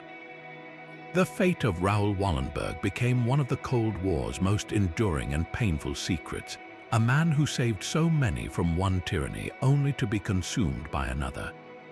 His family and the world are left with only questions. Did this hero die quickly in a Moscow cell, or did he endure decades of silent suffering, his incredible spirit slowly extinguished in the endless twilight of the Gulag? Russia holds the answer, a truth it has chosen to keep buried, leaving the final chapter of a life-saving legend tragically unwritten. The official end of Subhas Chandra Bose was as chaotic as the war that defined his final years. A Japanese news agency announced the fiery crash of a plane carrying the Indian nationalist leader at a Taipei airfield in late August 1945, just days after Japan's surrender. The report stated Bose suffered severe burns and died in a local hospital hours later. His body was reportedly cremated and the ashes sent to Tokyo. But for a figure of such immense stature, a man who had raised an army to challenge the British Empire, this account felt impossibly flimsy.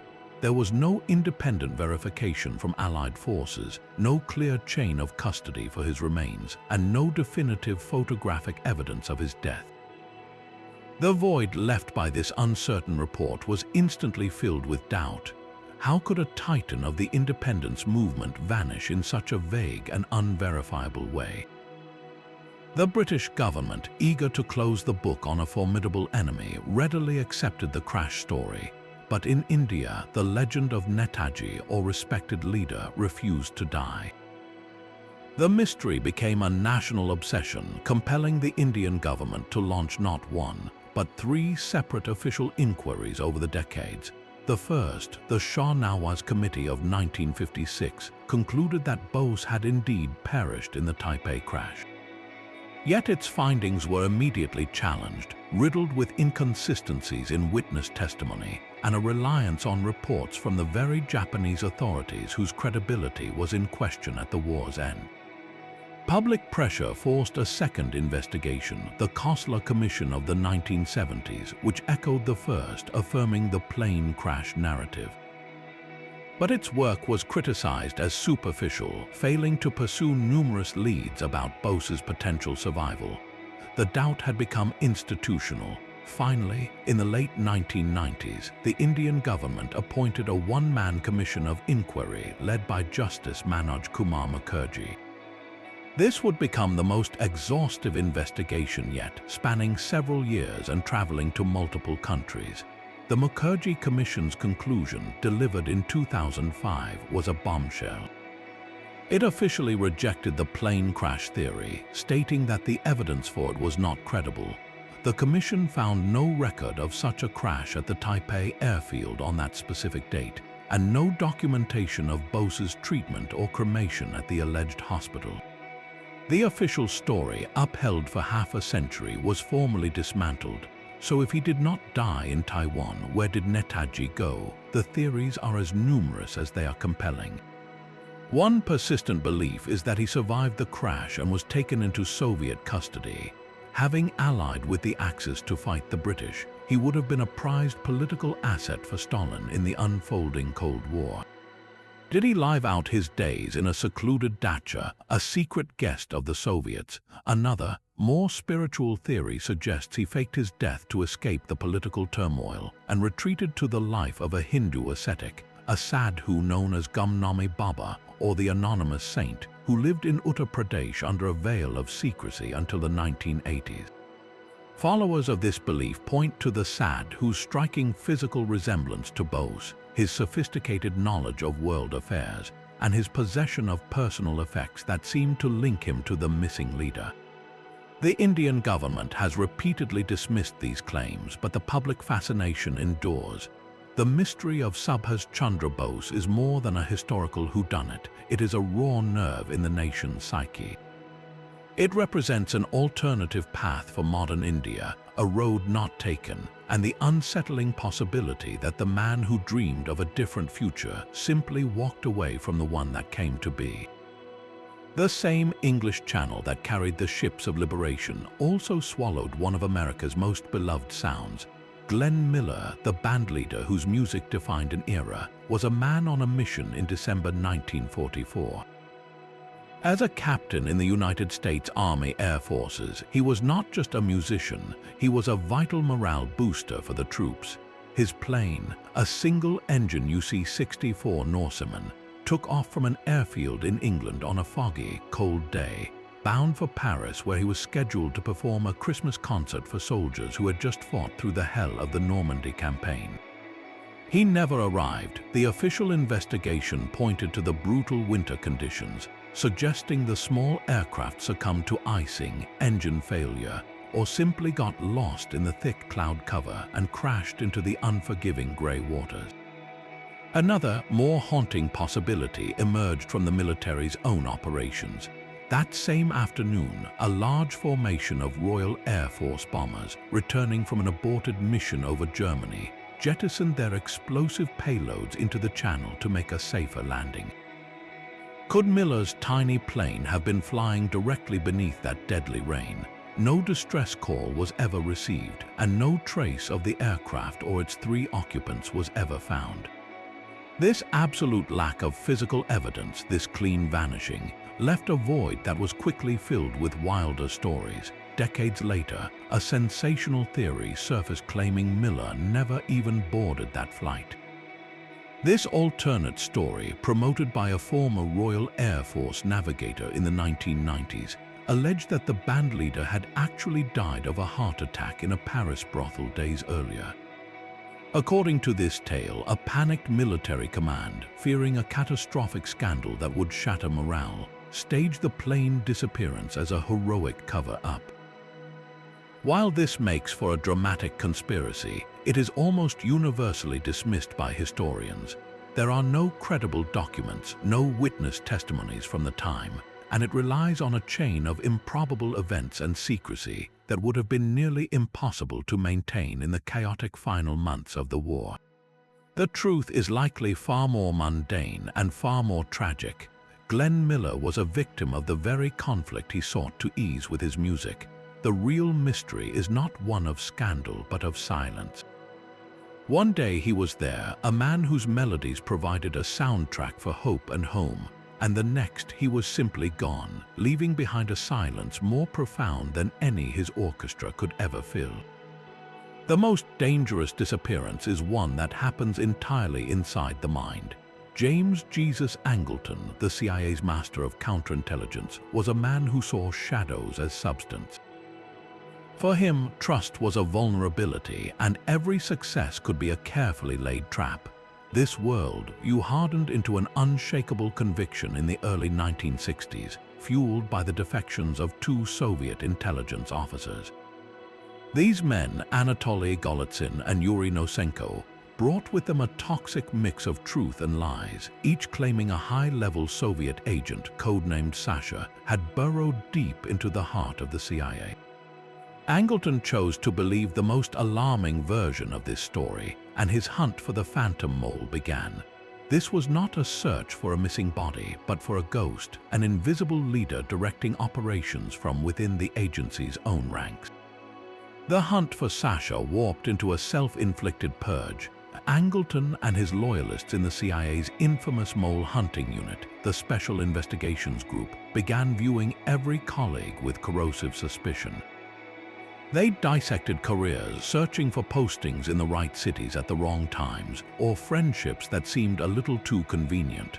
A brilliant analyst like David Murphy, head of the Soviet division, saw his entire life's work picked apart.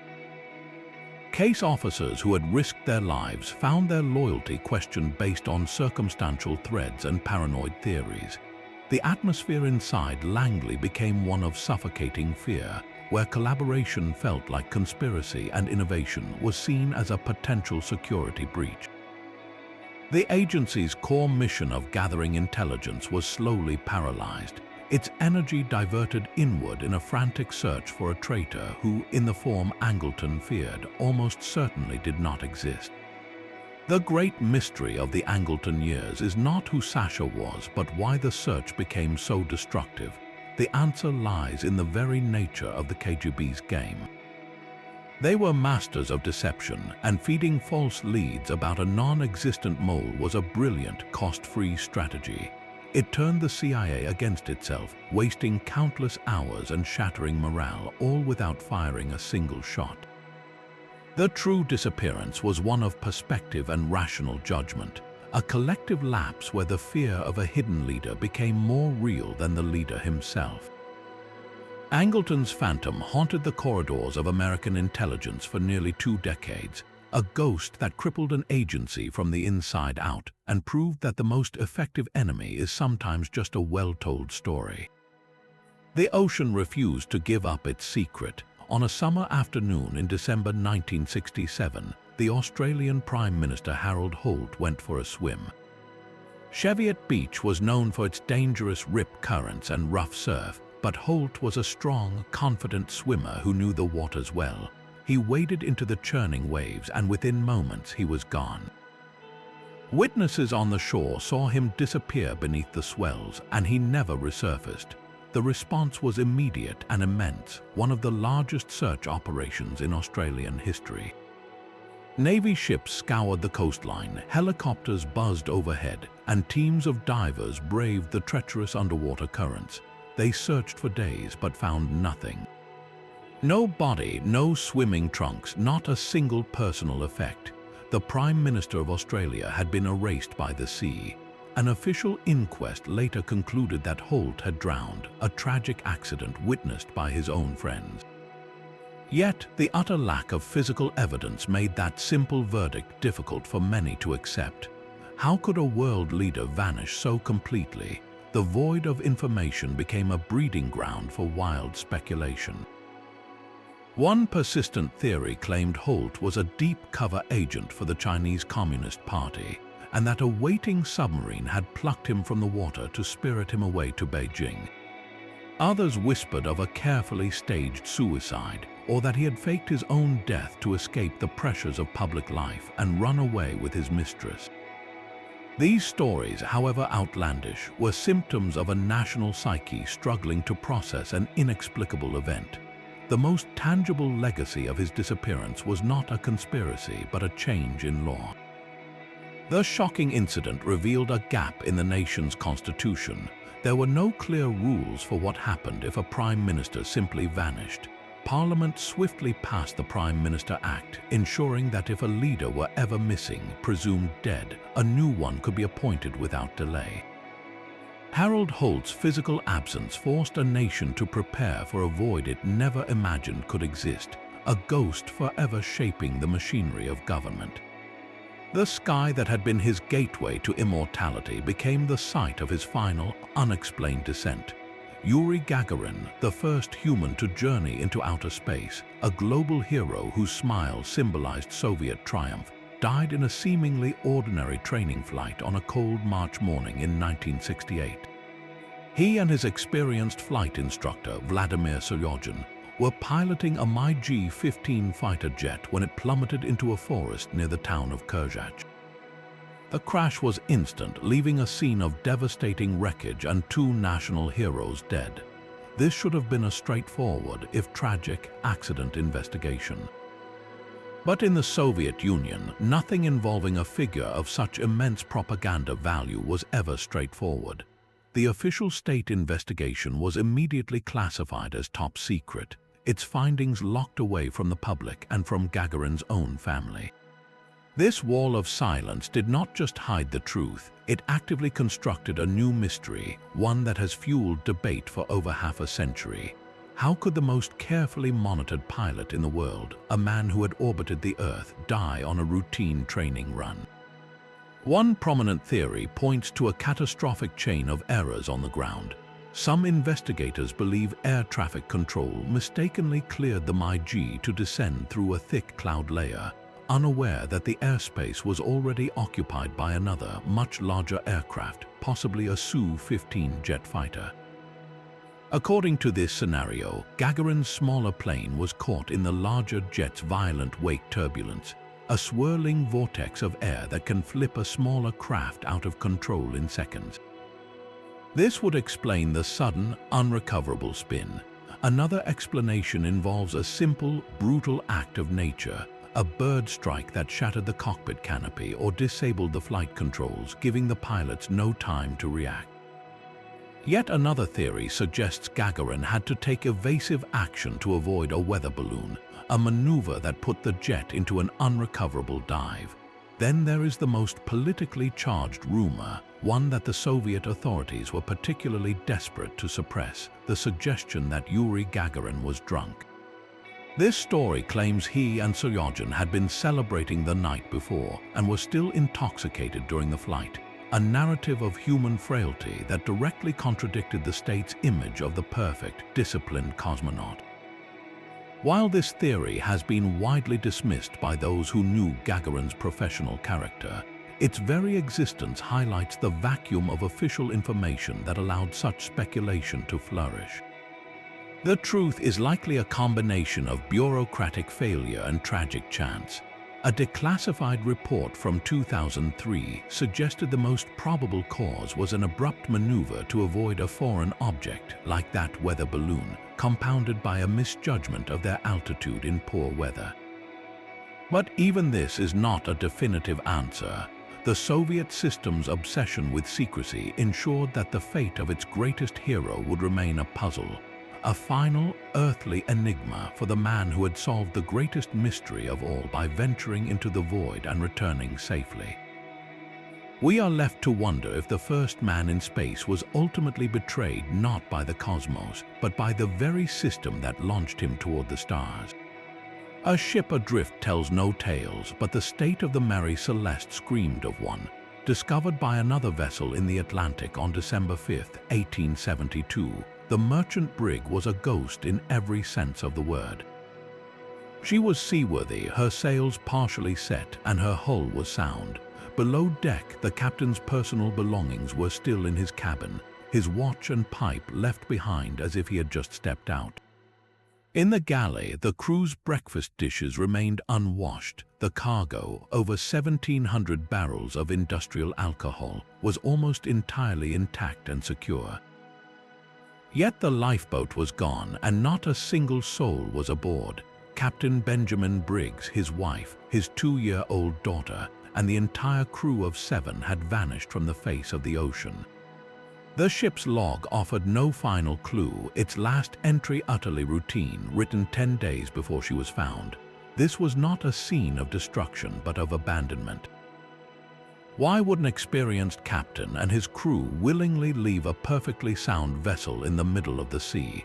The mystery ignited a firestorm of theories, each trying to solve a puzzle with half the pieces missing. Piracy was an early suspect, but what pirate would plunder a ship and leave its valuable cargo untouched? Mutiny seemed another possibility, but the personal belongings left behind suggested a sudden, panicked flight, not a violent, planned takeover. The natural world offered its own terrifying explanations. Perhaps a waterspout, a tornado over the water, had struck the ship, frightening the crew into believing she was sinking. Or a seaquake, an underwater tremor, might have erupted beneath them, creating the illusion of a catastrophic leak. The most scientifically compelling theory involves the ship's own cargo. 9 of the alcohol barrels were empty. Could fumes from the high-proof alcohol have leaked, building up pressure in the hold? A crew member checking the cargo might have opened the hatch, causing a violent but non-lethal eruption of vapor.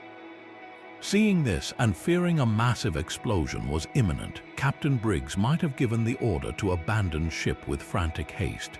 They would have taken to the lifeboat, tethered to the Mary Celeste by a line, waiting for the danger to pass. But then, the line could have snapped, or a sudden squall could have separated the small boat from the brig, leaving them adrift in the vast Atlantic while their ship sailed on perfectly fine. This theory neatly explains the orderly abandonment and the missing lifeboat, but it is still just a theory, a best guess at what might have driven sane, experienced mariners to make such a fatal mistake. No single explanation has ever fully accounted for every detail found on that silent, waiting ship. The fate of the Briggs family and their crew remains the ultimate maritime ghost story, not because of what was found, but because of the profound and chilling absence at its heart. A Union leader's power can evaporate in a single afternoon. Jimmy Hoffa stepped out of the Match's Red Fox restaurant near Detroit on July 30, 1975, expecting a meeting. He was one of the most formidable figures in America, the former president of the International Brotherhood of Teamsters, a union with over 2 million members. Hoffa commanded armies of truck drivers and controlled a fortune in pension funds, wielding influence that could paralyze the nation's economy. But this power was built on a dangerous foundation, his deep and documented alliances with organized crime figures who helped secure his control and who, in turn, profited from his position. That day in the parking lot, the balance of that dark partnership shifted irrevocably. Hoffa was seen waiting, then reportedly got into a car with 3 men. He was never seen again. The most immediate and persistent theory is that the mob he once commanded decided he was a liability. Hoffa had been trying to regain the Teamsters presidency after a prison sentence, and his return threatened to destabilize the delicate, corrupt ecosystem that had flourished in his absence. His former associates allegedly lured him to a meeting, murdered him, and then faced the monumental problem of making the body of a national celebrity disappear forever. The legends of his final resting place are a grim folklore of modern America. One story claims he was buried in a concrete foundation beneath the end zone of Giants Stadium in New Jersey. Another suggests his remains were driven to a Florida swamp and entombed in a construction site. A more industrial theory posits that he was shredded in a car compactor, his body transformed into an anonymous cube of metal and flesh. The FBI excavated fields, drained ponds, and followed thousands of leads, but they never found a single piece of physical evidence. The case was sustained for years by alleged deathbed confessions from aging mobsters, each one offering a different location and method, creating a tangled web of conflicting stories that only deepened the mystery. Why has this one disappearance captivated the public for so long? Jimmy Hoffa's vanishing is the ultimate cold case because it sits at the perfect storm of American anxieties, the corrupting influence of organized crime, the immense power of labor unions, and the terrifying idea that a person, no matter how powerful, can be utterly erased by the very forces they help to create. His empty grave is a permanent question mark, a silent testament to the dark deals made in back rooms and parking lots, where power is the only thing that is real, and a man can be turned into a ghost for threatening it. A blood-stained car sat abandoned near the English Channel, its owner gone without a trace. On the night of November 7, 1974, a brutal attack shattered the silence in a Belgravia townhouse. Lady Veronica Lucan staggered into a local pub, her head bleeding profusely, gasping that her husband had murdered their children's nanny. Rushing back to the home, friends discovered a scene of horror. 29-year-old Sandra Rivet was dead, bludgeoned inside a basement room, her body stuffed into a U.S. mail sack. Upstairs, the Lucan children were unharmed but terrified. The evidence pointed overwhelmingly to one man, Richard John Bingham, the 7th Earl of Lucan, known to his friends as Lucky. He had vanished, but he left behind a chaotic trail of clues. In his abandoned Ford Corsair, parked in the port town of New Haven, police found a piece of pipe stained with blood, matching the weapon used in the murder. He had also written letters to friends claiming he had stumbled upon the attack and that his wife had been injured by an unknown intruder. The story was a desperate, unconvincing fabrication. The prevailing theory is that Lucan, embroiled in a bitter custody battle, had lain in wait in the basement intending to kill his wife. In the dark, he mistakenly attacked the nanny who had gone downstairs to make tea. When his wife came to investigate the noise, he turned on her, but she managed to fight him off and escape. His plan had catastrophically failed. So, what became of the Earl? The official inquest concluded he murdered Sandra Rivet, but his physical fate remains one of Britain's most enduring puzzles. One theory suggests a grim and final escape. His car was found near the channel, and it is possible he ended his own life by jumping from a cross-channel ferry, his body claimed by the cold, turbulent waters. This would be a clean, tragic end for a man who had lost everything in a single night of violence. Yet, the alternative theory is far more tantalizing and speaks to the immense privilege of his class. Lord Lucan was a product of an elite world of wealth and connections, a man who gambled for high stakes at London's most exclusive clubs. It is entirely plausible that his powerful friends from this closed circle helped him flee. Did they provide a yacht to sail him to France, or a private plane to spirit him to a new life in South Africa or Kenya? This narrative of a coordinated escape, a gentleman's agreement to make a problematic peer disappear, fueled public outrage and cemented his story as a symbol of upper-class impunity. For decades, reported sightings poured in from across the globe. He was seen living in luxury on a ranch in Africa, sipping cocktails in a hotel in India, or walking quietly through a village in New Zealand. Each lead was investigated, but none ever produced the Earl. The mystery of Lucky Lucan is not just about a missing man, it is about the two very different endings he represents. Did justice find him in the deep, dark sea, or did his privilege grant him a comfortable exile, a ghost living out his days under the sun, forever haunted by the life he so carelessly destroyed?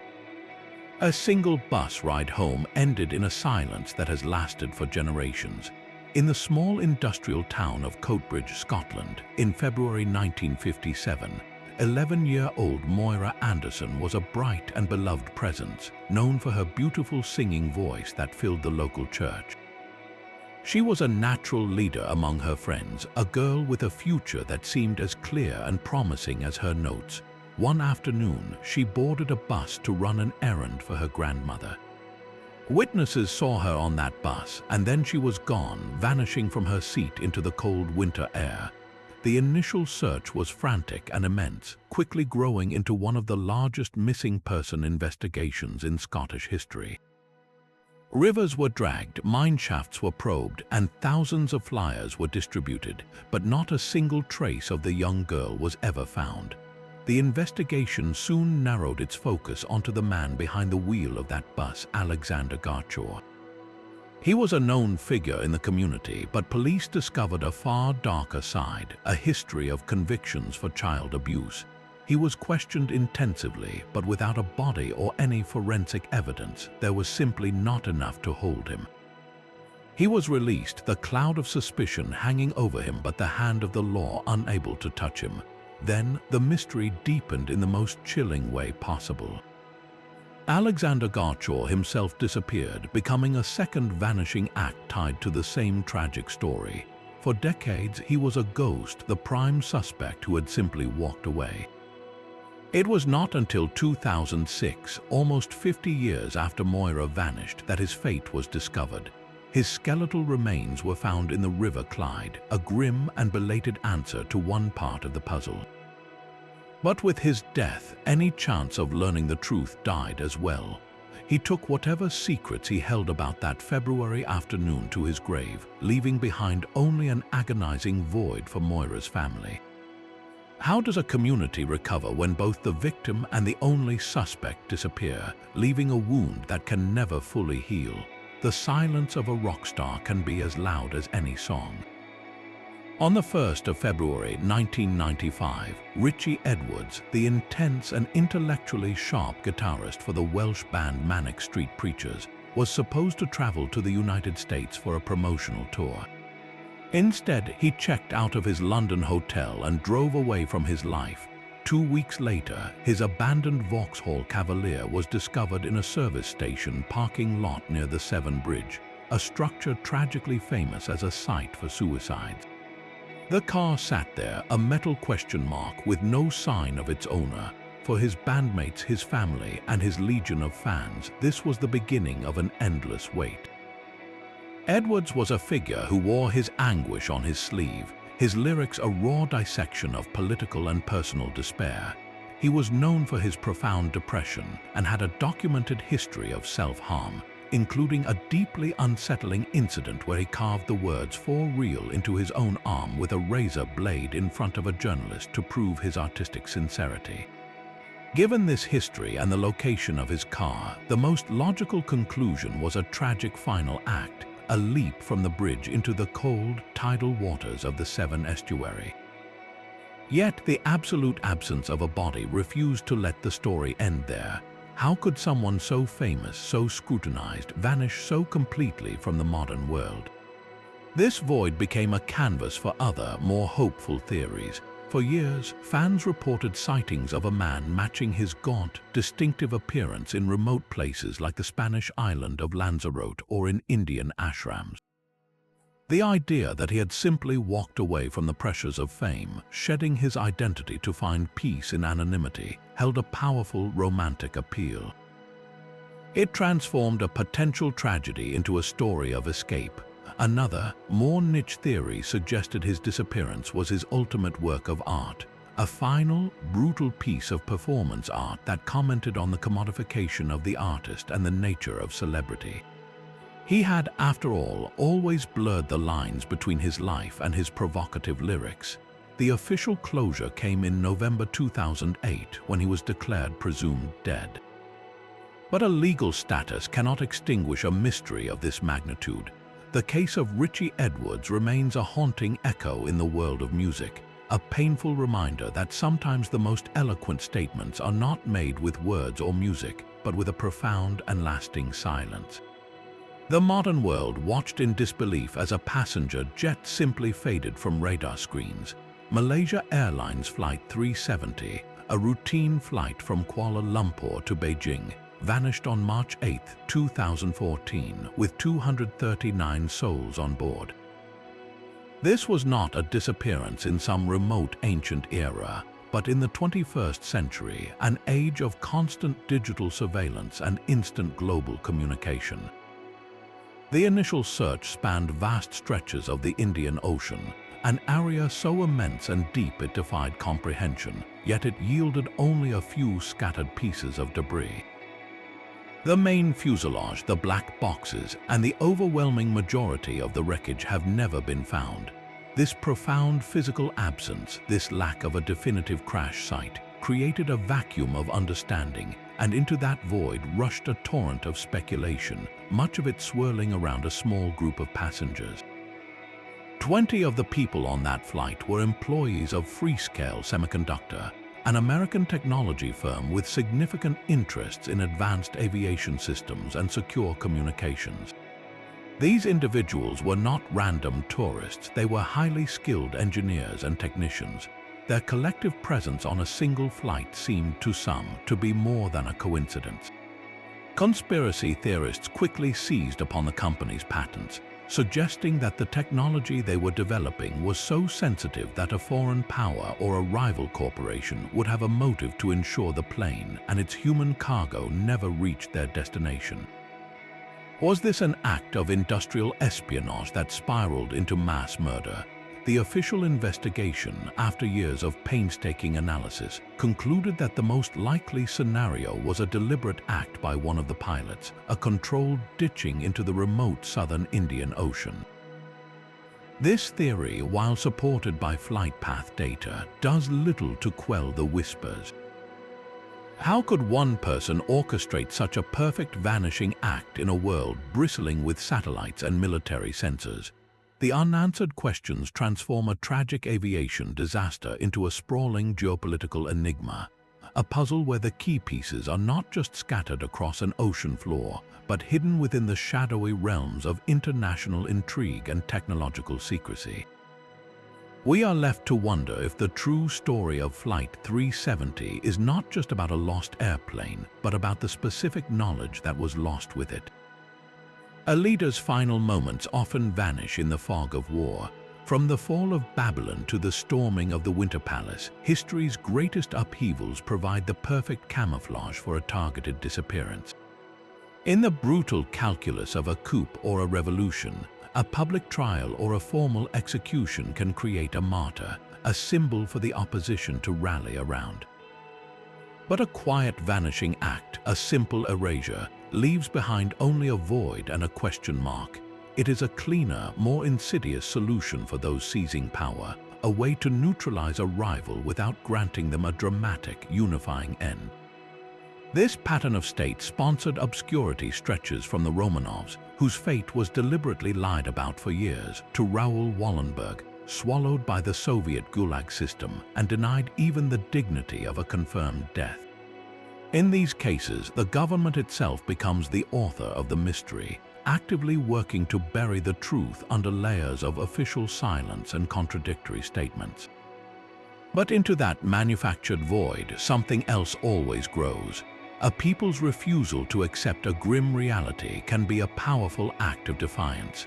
The legends of King Sebastian returning on a foggy morning, or the desperate hope that the Dauphin Louis XVII had been smuggled from his prison, were not born from evidence but from a profound need for a different ending. These survival myths are a testament to the human spirit, showing that a leader's story does not truly end with their body, but with the people who remember them.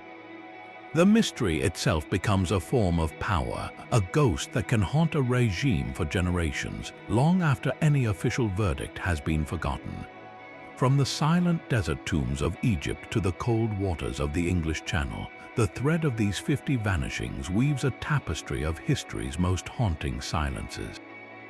Each empty throne and abandoned ship tells a story far beyond the fate of a single individual.